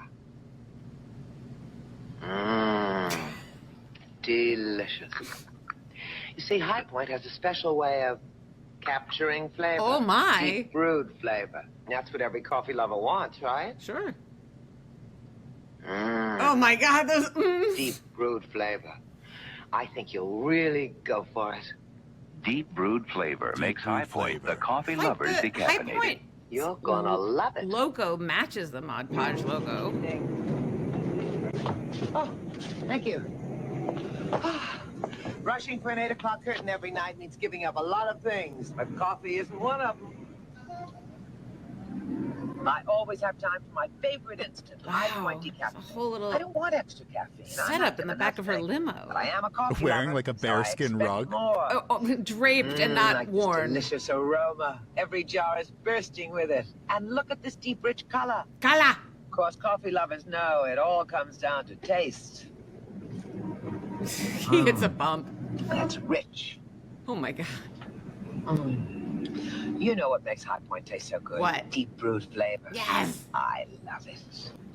Try deep brewed High Point. She's got a It's the little coffee couple of lovers pastries. decaffeinated. If you're a coffee lover, there's always time for High Point. You're gonna love it. What a. My favorite time of day is night. I love curling up with a rich cup of coffee. I use that line all the time. My favorite time of day is night. Opening a curtain to like the fakest New York City skyline set you've ever seen. Yep. My favorite time of day is night. Like she's got a really great pull the rug underneath you delivery of like, we don't like coffee around here. We love it. Love it. Yeah. You can never rest when Lauren Bacall says something because you don't know if she's about to take it all back and blow your mind. She's like the M. Night Shyamalan of talking. Could not agree more. You think coffee and sleep don't mix? They do if it's High Point. It's decaffeinated. And the flavor's marvelous. You see, High Point has a special way of capturing flavor. Deep brewed flavor. How do people... There had to be... Nice take. Let's have some coffee. Wait, I have a question. Terrific. Hold on. I have a question. How are there must have been like gay people on the set. How did they not how did they not ruin every take by laughing hysterically when she would say decaffeinated? Who's to say they did? Because they managed to get it clean. Wow. I'd love to know how many takes this took. I would not be able to sit there quietly watching this. This is so... I mean, but then I'd also make myself, because I'd be like, Julie, if you don't shut up, then the world won't be able to experience this. I feel like it's a master class in... everything. Dramatic delivery in an advertisement. Absolutely. And personality first and last. Let's have mine. When you love coffee as much as I do, it helps to have your favorite brand around. And mine's High Point Decaffeinated. Ooh. Aren't these sample packets cute? Yes. And they're free. Oh. It's a special offer from High Point for coffee lovers. With free packets, now's the time to try it. Personally, I like that High Point's decaffeinated. I'm active enough. But tasting's the only way to convince a coffee lover. Flavor this good has to be deep brewed into a coffee. This is good coffee. High Point will convince you, too. That's right. For 4 free sample packets, write High Point, Post Office Box 9469, Clinton, Iowa. You'll also receive a 60-cent coupon towards your next purchase. Try High Point, the coffee lovers decaffeinated. Come on, write us. You're gonna love it. But I love it. I think it was funny to hear her say, Share a "Aren't these moment with cute?" Lauren Bacall. I'm enjoying life today more than I ever have, and I live it to the fullest. Maybe because I finally learned how to pick my pleasures. Like coffee. I picked High Point, and I'll tell you why. It's flavor. Flavor that's full of life. I like that. That wonderful aroma tells you that High Point's no ordinary coffee. And the flavor proves it. This is good. More than good. It's lively. Did you know that High Point's decaffeinated? Yes. I'll tell you a secret. Okay. Caffeine sometimes makes me tense, and tension can show on your face. In my profession, you have to look your best. Look, I set high standards for myself. I set high standards for my coffee. That's why High Point's #1 with me. Ready, Miss Bacall? I think you'll like it, too. High Point Decaffeinated Coffee with Can I flavor tell as you full a of life secret? as you are. And then having that be the secret is such a letdown. Can I tell you a secret? Coffee makes me tense. And tension could show in the face. Well, that's... Wow. I guess that's sort of a secret. Beauty secret from Lauren Bacall. Wow. They don't make them like that anymore, do they? No. There's just never been anyone like her. Has there since? I don't know. Betty Davis, Lauren Bacall.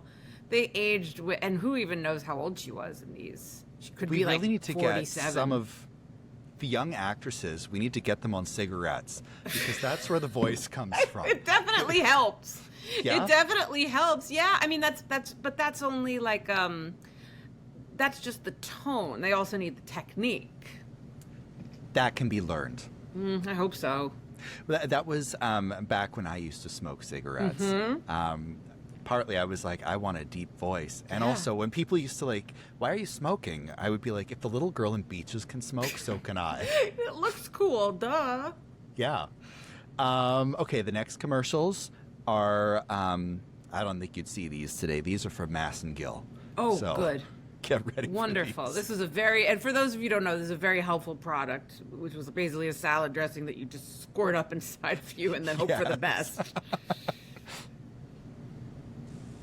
There's no mystery about douches. My mom told me about Massengill disposables. Do you like them? Yes. I like Massengill freshness. They're pre-mixed, pre-measured, easy, and they're made with a special design. That is a clever design. Only Massengill has it.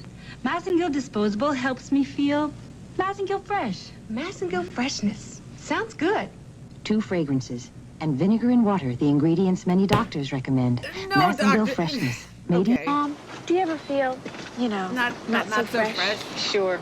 That's why I douche, but only with natural ingredients. Who has natural It looks like, ingredients? as you pause it for a Massengill. second, this is a very, very famous commercial. It's a mom and a daughter on a boat, as you're wont to do. You're going to go sailing with your mom, and then invariably when you're on a sailboat with your mother, the conversation turns to matters of intimacy, and you tend to feel more free to ask her questions that are harder to ask when you're on land, such as, do you ever get that not so fresh feeling? And it looks like the mom is about to change the subject, but she doesn't.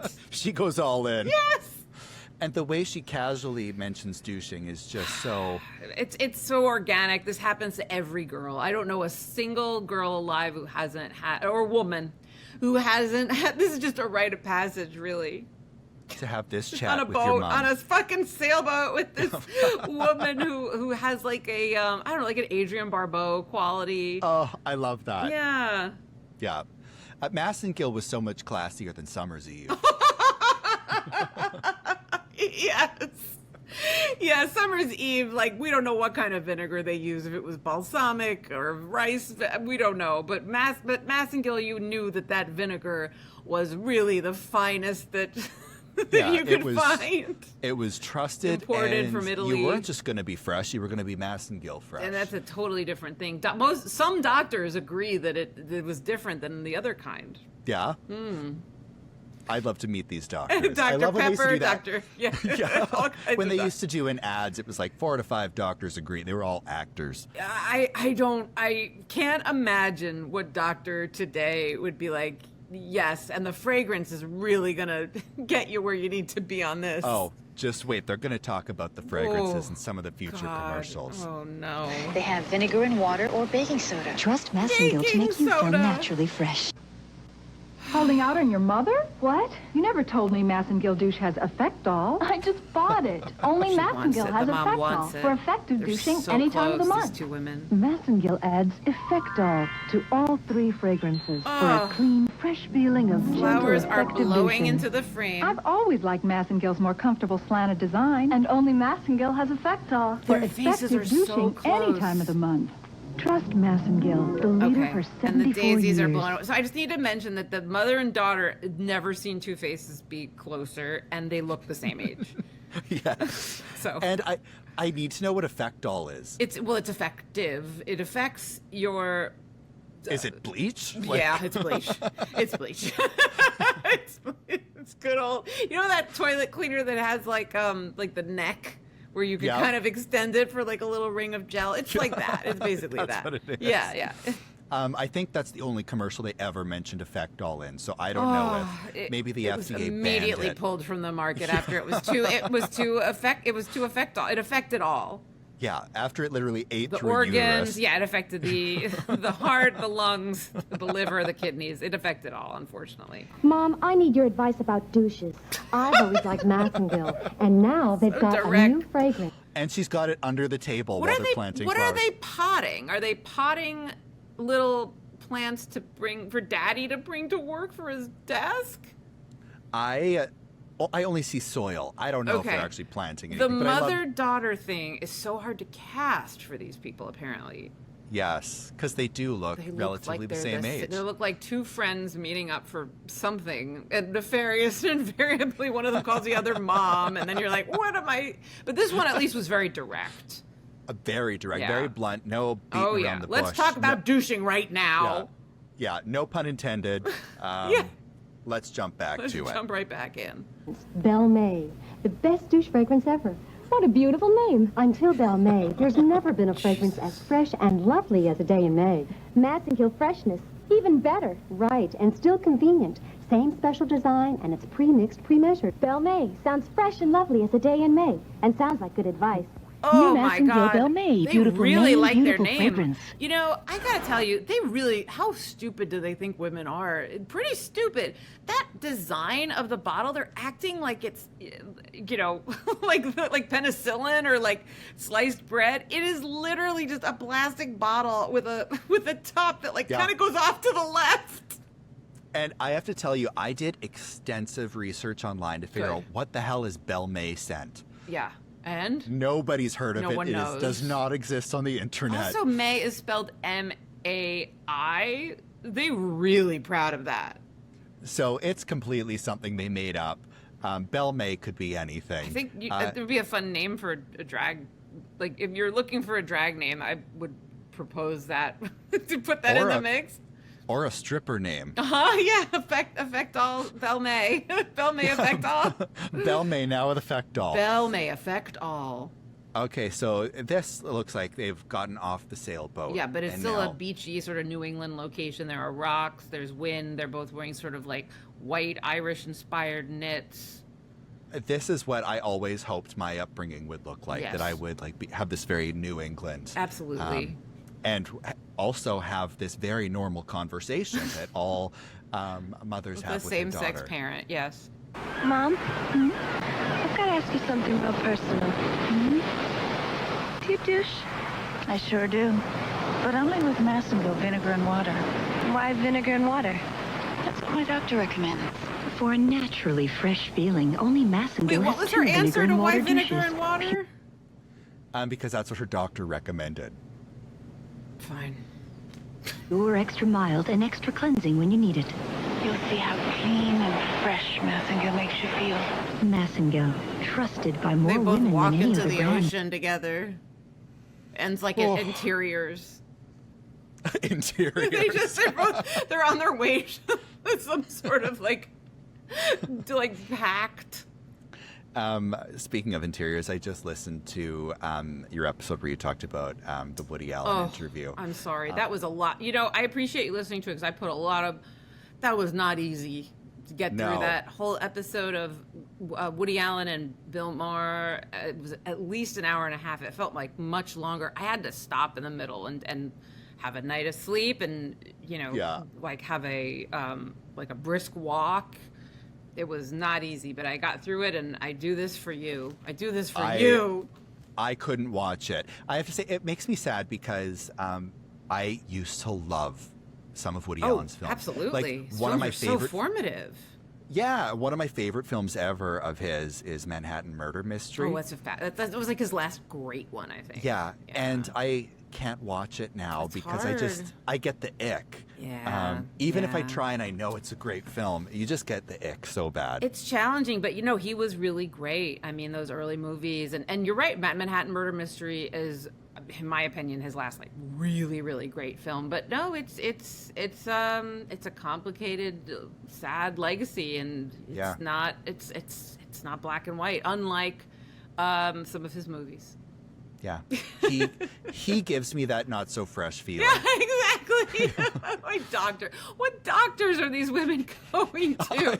I can't get over the idea that they're doctors that are like, vinegar. Oh my God, where's this going? Anyway, like it was from a vet. Like, did a vet? Tell you it this? was a veterinarian.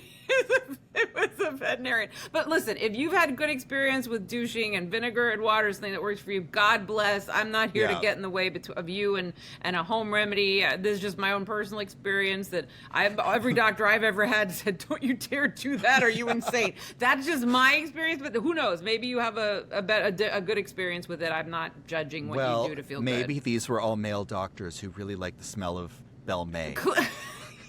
Exactly. It's like we did these extensive test groups with men only and what they like to smell.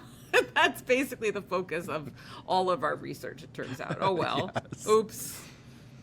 Okay, these are the last commercials. Okay, let's these are for a boutique called Charisma. Oh, of course. I remember there was a Charisma on Central Avenue in Yonkers. When I grew up, I went there once to get a swimsuit because I was well endowed, and it was like it was a scene. It was a scene. I am so happy you actually know about Charisma. These are all about Charisma. Some of my favorite commercials. Plus-size boutique. Yep. Mm-hmm. Yeah. Well, let's dive into these because they're name fantastic. For a plus-size boutique, by the way. Talk about patronizing women. How dumb do you think we are? Ah!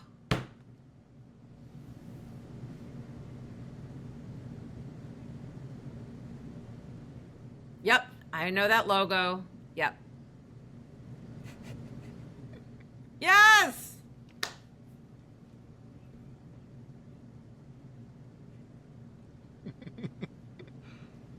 These are, Yonkers, baby! Yonkers! Mm-hmm. Big 212 big gals.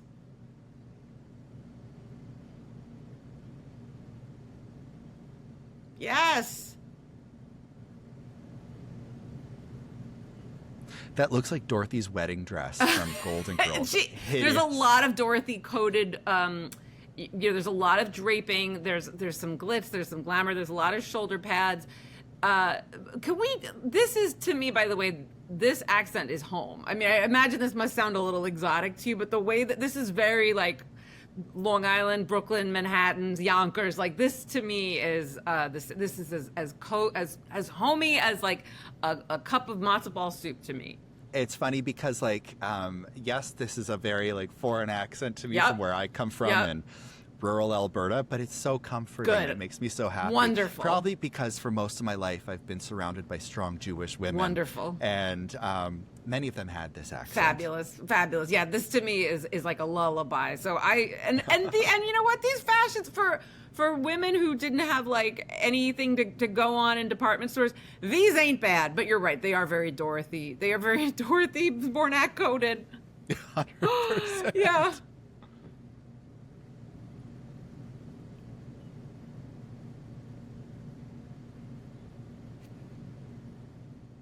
Yes!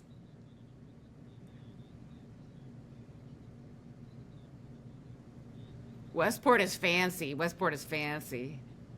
Yes. Yes! Terrific. This song.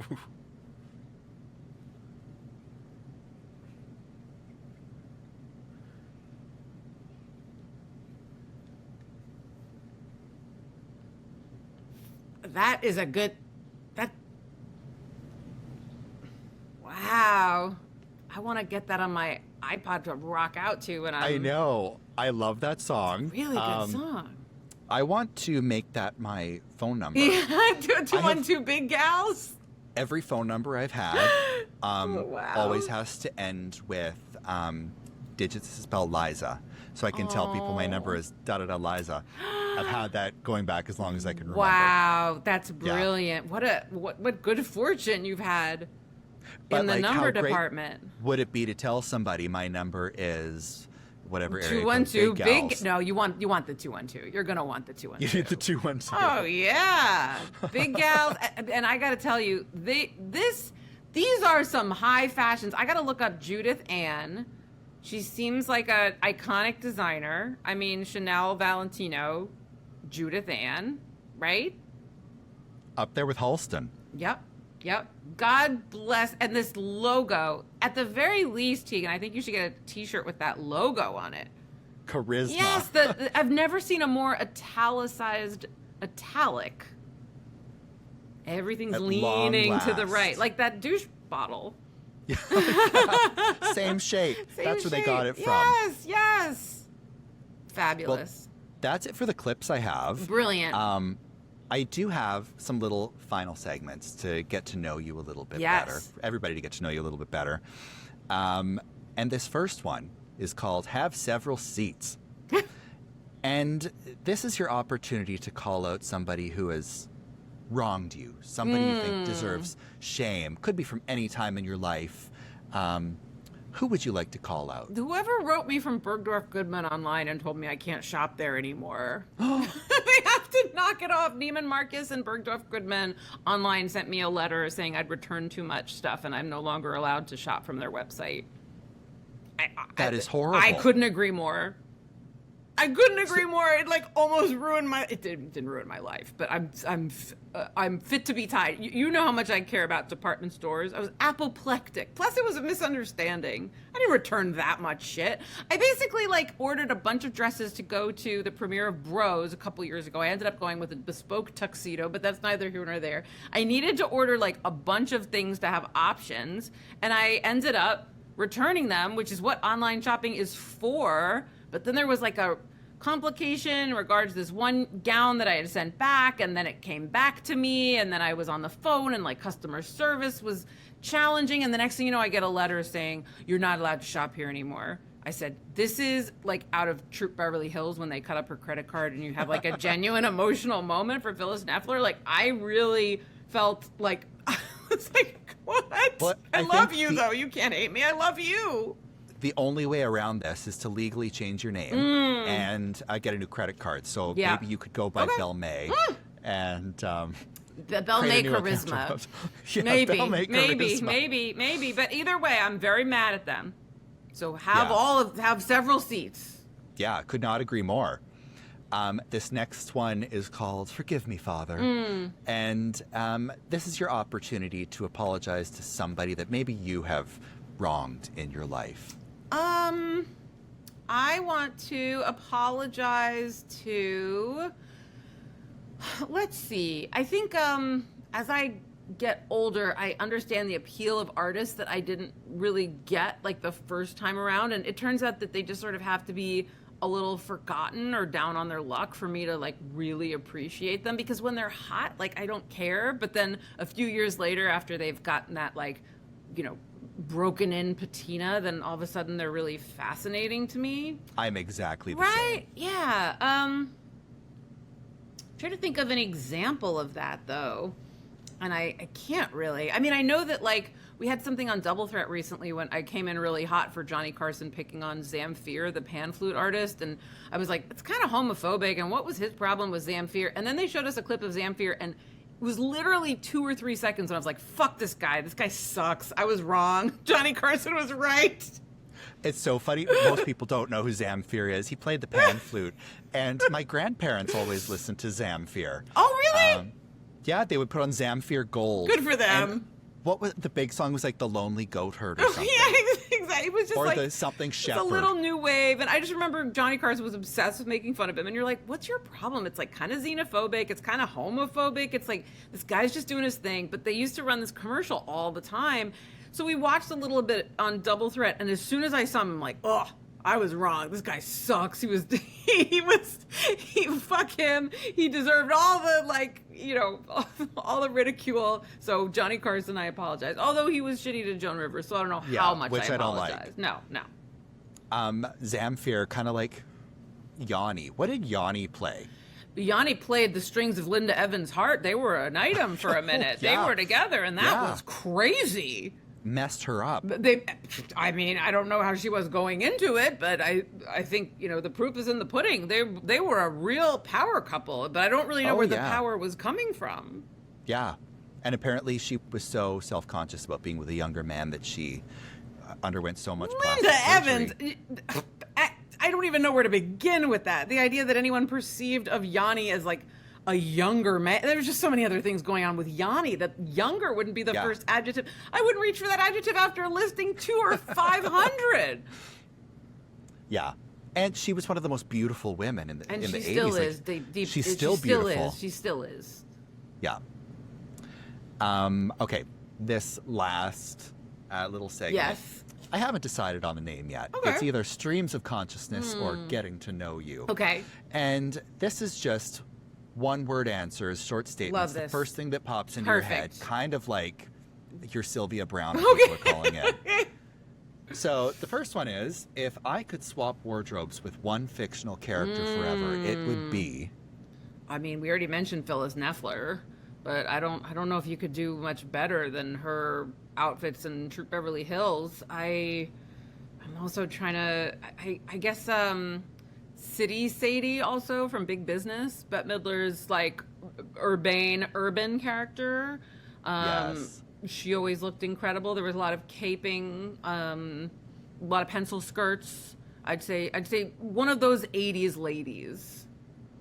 How about Myra Davis for charisma? Oh, absolutely. Sure. I'd really, honestly, might be I would just like minus. break into charisma one night and people are like, they didn't touch the cash register. They just went ape on the evening wear. I know who this is. See me. We need to see if they sell any of this stuff on eBay. I will do a search for Judith Ann later. I assure you. We need to learn more about her. I couldn't agree more. Maybe you've answered this already, maybe not, but one film I can watch over and over and never get tired of is... Well, in the camp realm, I would say Beyond the Valley of the Dolls, Faster Pussycat, Kill Kill, any of John Waters' early films, Female Trouble, Pink Flamingos, Polyester, and later Hairspray and Crybaby. And then from the just having gotten a VCR in the early mid-90s and just having movies on in the background all the time when I was a teenager, Fargo, Reservoir Dogs, I really like Inglourious Bastards. That's a movie I've seen a million times. I just have like it's almost like listening to an album sometimes when you know the dialogue so well. And then the documentary Crumb, I've seen a million times.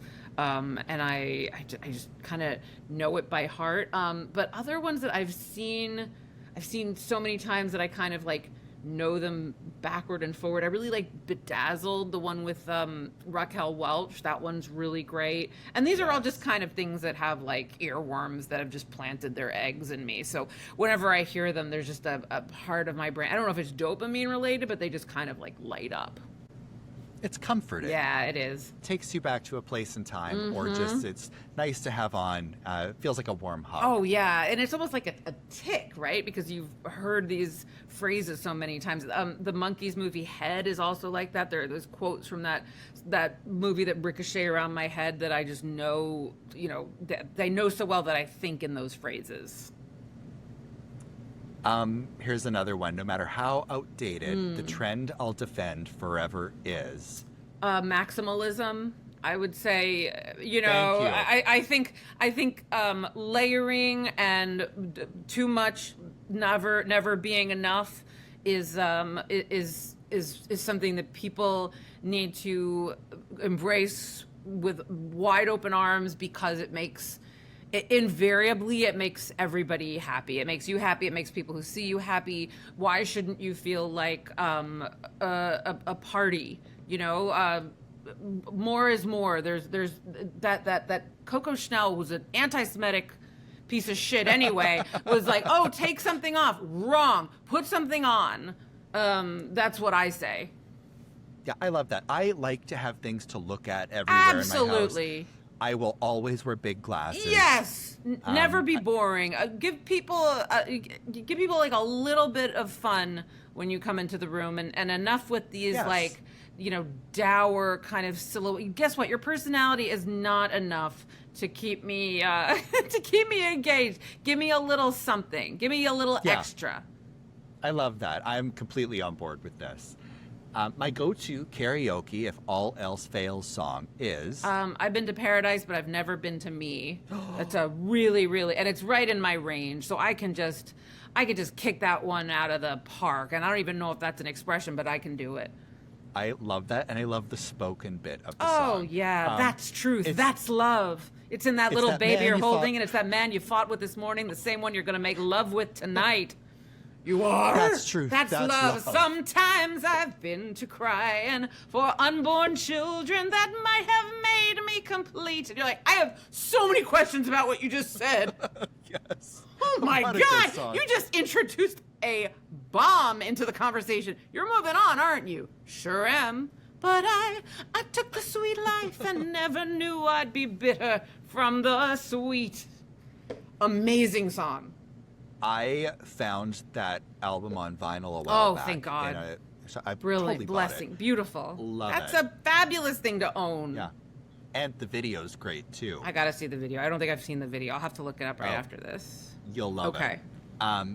When I'm Gone, the trailer for my life's biopic must be narrated by...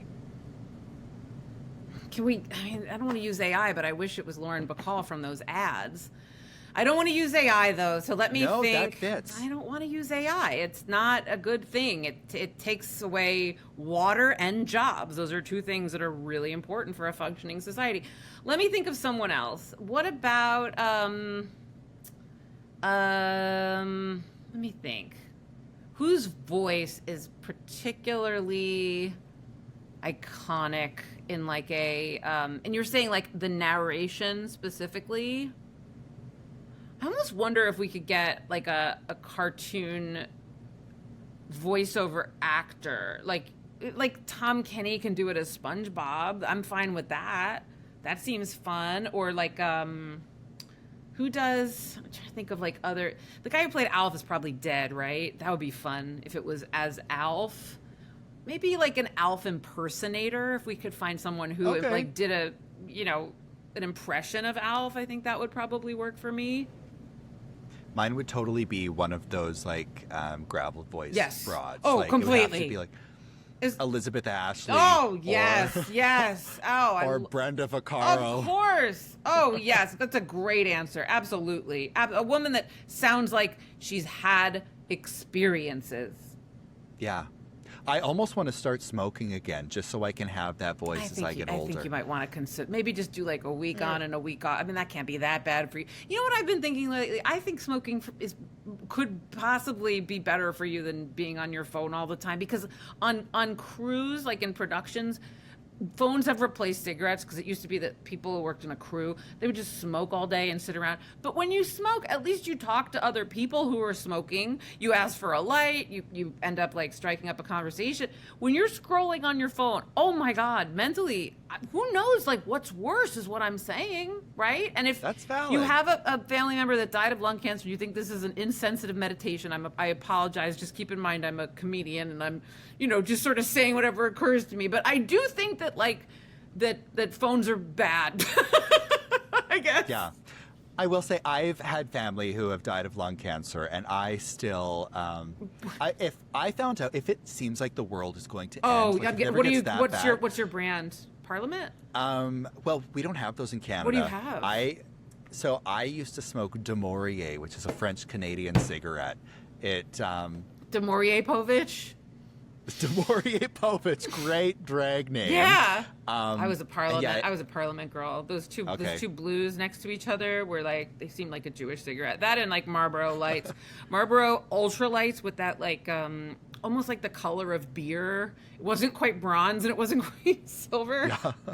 Those were the I days. used to think I was so classy. I would I'd drive around my hometown of Lethbridge, Alberta in my car at night, sunglasses on, Brilliant. blasting like Sexy. Shirley Bassey or Barbara Streisand. Which album? The Water one? Oh my God, Wet. Wet is really no. That is something else that she did. That the ideas she's had that she is committed full throttle to, which is all of them. You'd really have to. That to me is really remarkable. Like her commitment more than anything. Yeah. She's just a fascinating person. Fascinating. That memoir was 1,000 pages. I could have had it be 10,000 pages. In the last podcast I recorded, it was with my friend Trana Wintour, and she commented that the truest line in that book was when Barbara said, "I've never had fun." Oh, I just got chills. Yeah. And I also, one of my favorite parts is when she's talking about the time there was this brown leaf and it pained her.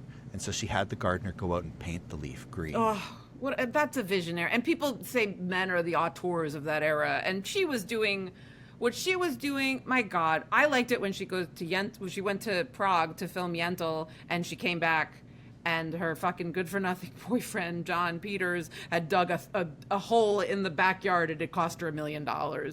Oh. It was just such a metaphor for, like, women. Like, listen, if even Barbara can make mistakes in this department, ladies, don't worry. If you're a successful person in every other way and you're like, why do I keep choosing? It's not just you. It's okay. You don't need to feel bad. We make mistakes and we move forward. But that to me was such a great encapsulation of the complexities of being a human. And I personally think her house is the ugliest house. Oh, it's hideous. Like even John Waters would think it's It's tacky. bad. You know what it is? It's bad, or it's bad good taste. Yeah. And like as awful as, so many beautiful homes were lost in those devastating, horrific fires. Yes. And her stands. I think it got bigger. Home, probably.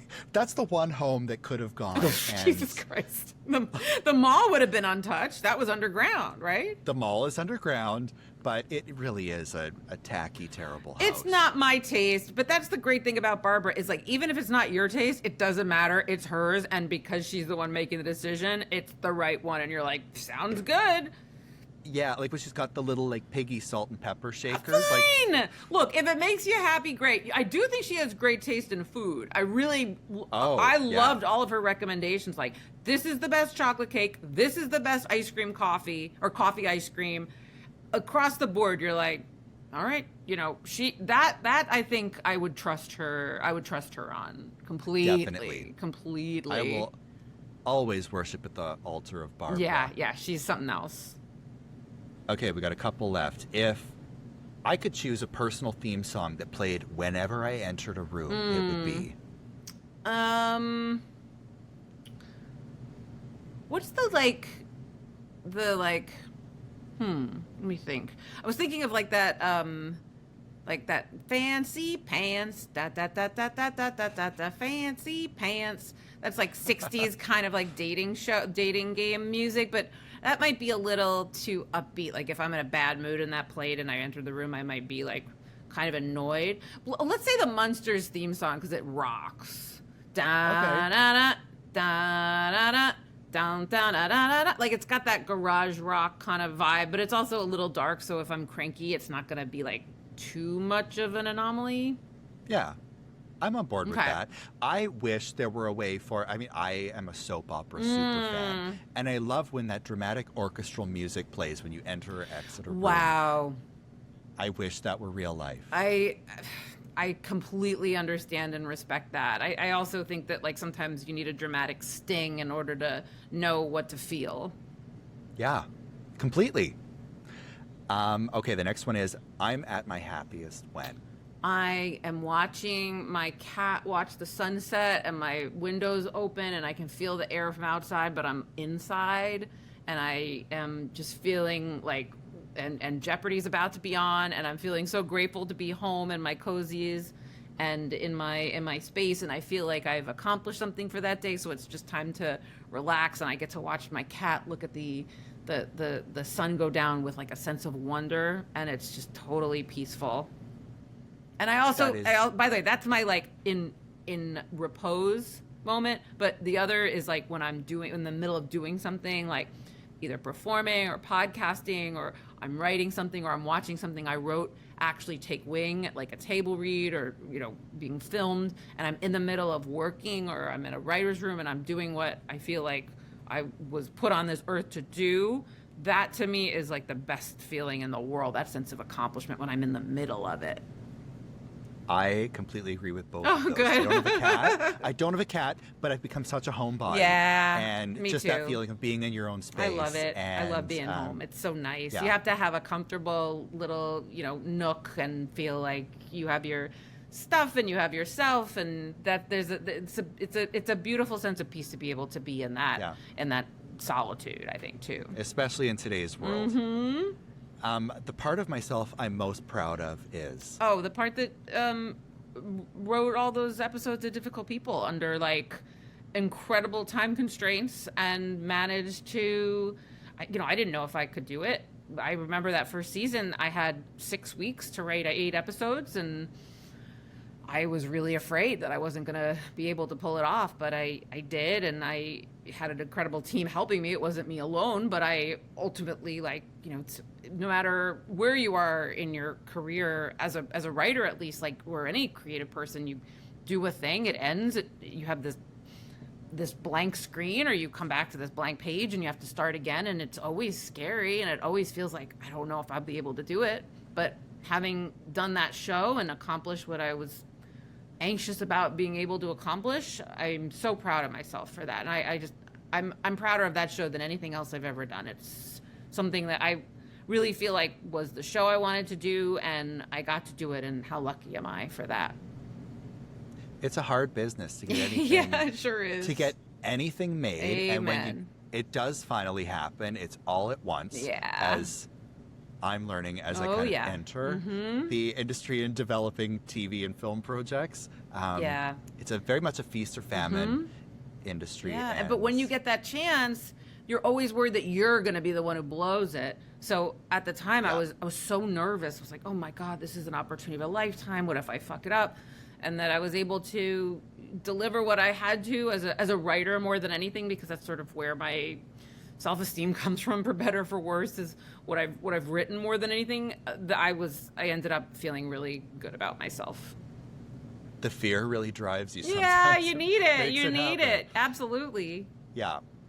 In terms of feeling inspired, though, the last question I have here is, or stream of consciousness is, I feel my most inspired when? I love hearing from other artists and other creative people about both their struggles and their accomplishments and their like aha kind of moments and their insights throughout life. Like even hearing that Barbra Streisand didn't have fun was such a that's so reassuring, that people who have things that you want have struggles too, or they have things that maybe you wouldn't want to trade with them for. I love reading about other writers who've had depression, or people who've had struggles that you could either relate to or at least empathize with or sympathize with. But I also live for those moments, whether it's in documentaries or in conversations or things that you read, where you stumble upon something that's both familiar and new at the same time, and you think, wow, I've been there, and what an interesting new way to think about it. I always go back to the story about Stephen Sondheim having failed with Merrily We Roll Along and wanting to quit doing what he did. He didn't want to write musicals anymore. He wanted to be a video game designer because the show flopped and people were really mean and nasty, and it was critically and commercially a failure. And he got a knock on his door one day with a new collaborator, and he and James Lapine went on to do Sunday in the Park with George and Into the Woods, and he had this like beautiful second act of a career after that failure. And to think of someone that talented and that brilliant, and frankly resilient, whether or not he would identify as such, it has always comforted me. I just love that story, because with him, it really came down to having a new collaborator and having a new perspective on making things. So I love learning from people's biographies and people's experiences, and I think both the hardships and the breakthroughs always inform me. I feel like I just had one of my own aha moments as you've said that, because I am exactly the same when it comes to what I'm feeling inspired by, but I've never really been able to verbalize it in the way that you just did. But that's totally where I draw so much inspiration from, is other people and their stories, and especially knowing that they've been through similar things, or worse or different or whatever it is, and it helps you. I find that like the specificity really helps with universality. The more specific people are, the more likely they are to hit on something that everyone can relate to, and that has always been like a very tender, kind of vulnerable part of the things that have always reached me, even when I feel unreachable. Yeah. Learning from other people. Yeah. Makes life so sweet. And I feel like we've learned a lot. Absolutely. About you today. Yes, thank you. And I'm so happy that you came on and did this with me. Likewise, this is such a pleasure, and I'm so glad you're doing this podcast. It's something that is just so natural. I told you before, this is something that you should be doing. Not that you could do it in your sleep. I mean, obviously you have to like figure it out what it is as you do it, but this is just so intuitive. Of course you should be doing this. It's an extension of who you are and what you already do. So I'm so glad that you're on the mic and you're sharing more of what you love with people, and they love you, and you are just increasing this beautiful community and this connectivity that is making people's lives better during these very, very strange times. So I commend Thank you for that. And you know what? I mentioned this in the first podcast. You were the one that actually gave me the idea for the podcast. Oh, I love that.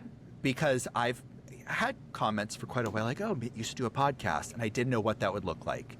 And you mentioned like, hey, maybe you should do like a show of some kind where you look at clips, absolutely, and comment, and then it hit me. Oh, like, I'm so the podcast. thrilled. That's wonderful. Yeah, I remember I wouldn't have started my podcast had Pat Oswalt not suggested it. So you every once in a while you need to have somebody, tell you, hey, how about this, in order for it to come to fruition in your mind, either in that form or in something else. But yeah, none of us are islands. I mean, we're all connected, and even though we do what we do, sometimes you need another perspective to kind of like give you that judge. That's collaboration. That's community.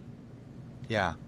And as we wind this down, where can people find you and listen to your podcast? Well, you can go to howisyourweek.com to listen to How Is Your Week, and then Double Threat is available on Forever Dog podcast and wherever you get your podcast. And hopefully I will be doing more things in the film and TV and theater space, so you can follow what I'm doing over on Instagram. That's pretty much the only social media I use, and hopefully I'll have some fun things that you can see and hear and enjoy sooner than later. But in the meantime, I'll be over at How Is Your Week, just talking about whatever I'm obsessed with week to week. And I just can't thank you enough for having me on. Thank you. This is such a dream come true. And thank you to everybody for listening again. Join us again next time. Hopefully you're enjoying the show and you want me to keep doing it. So all of your feedback is greatly appreciated, and we will see you next time. Thank you.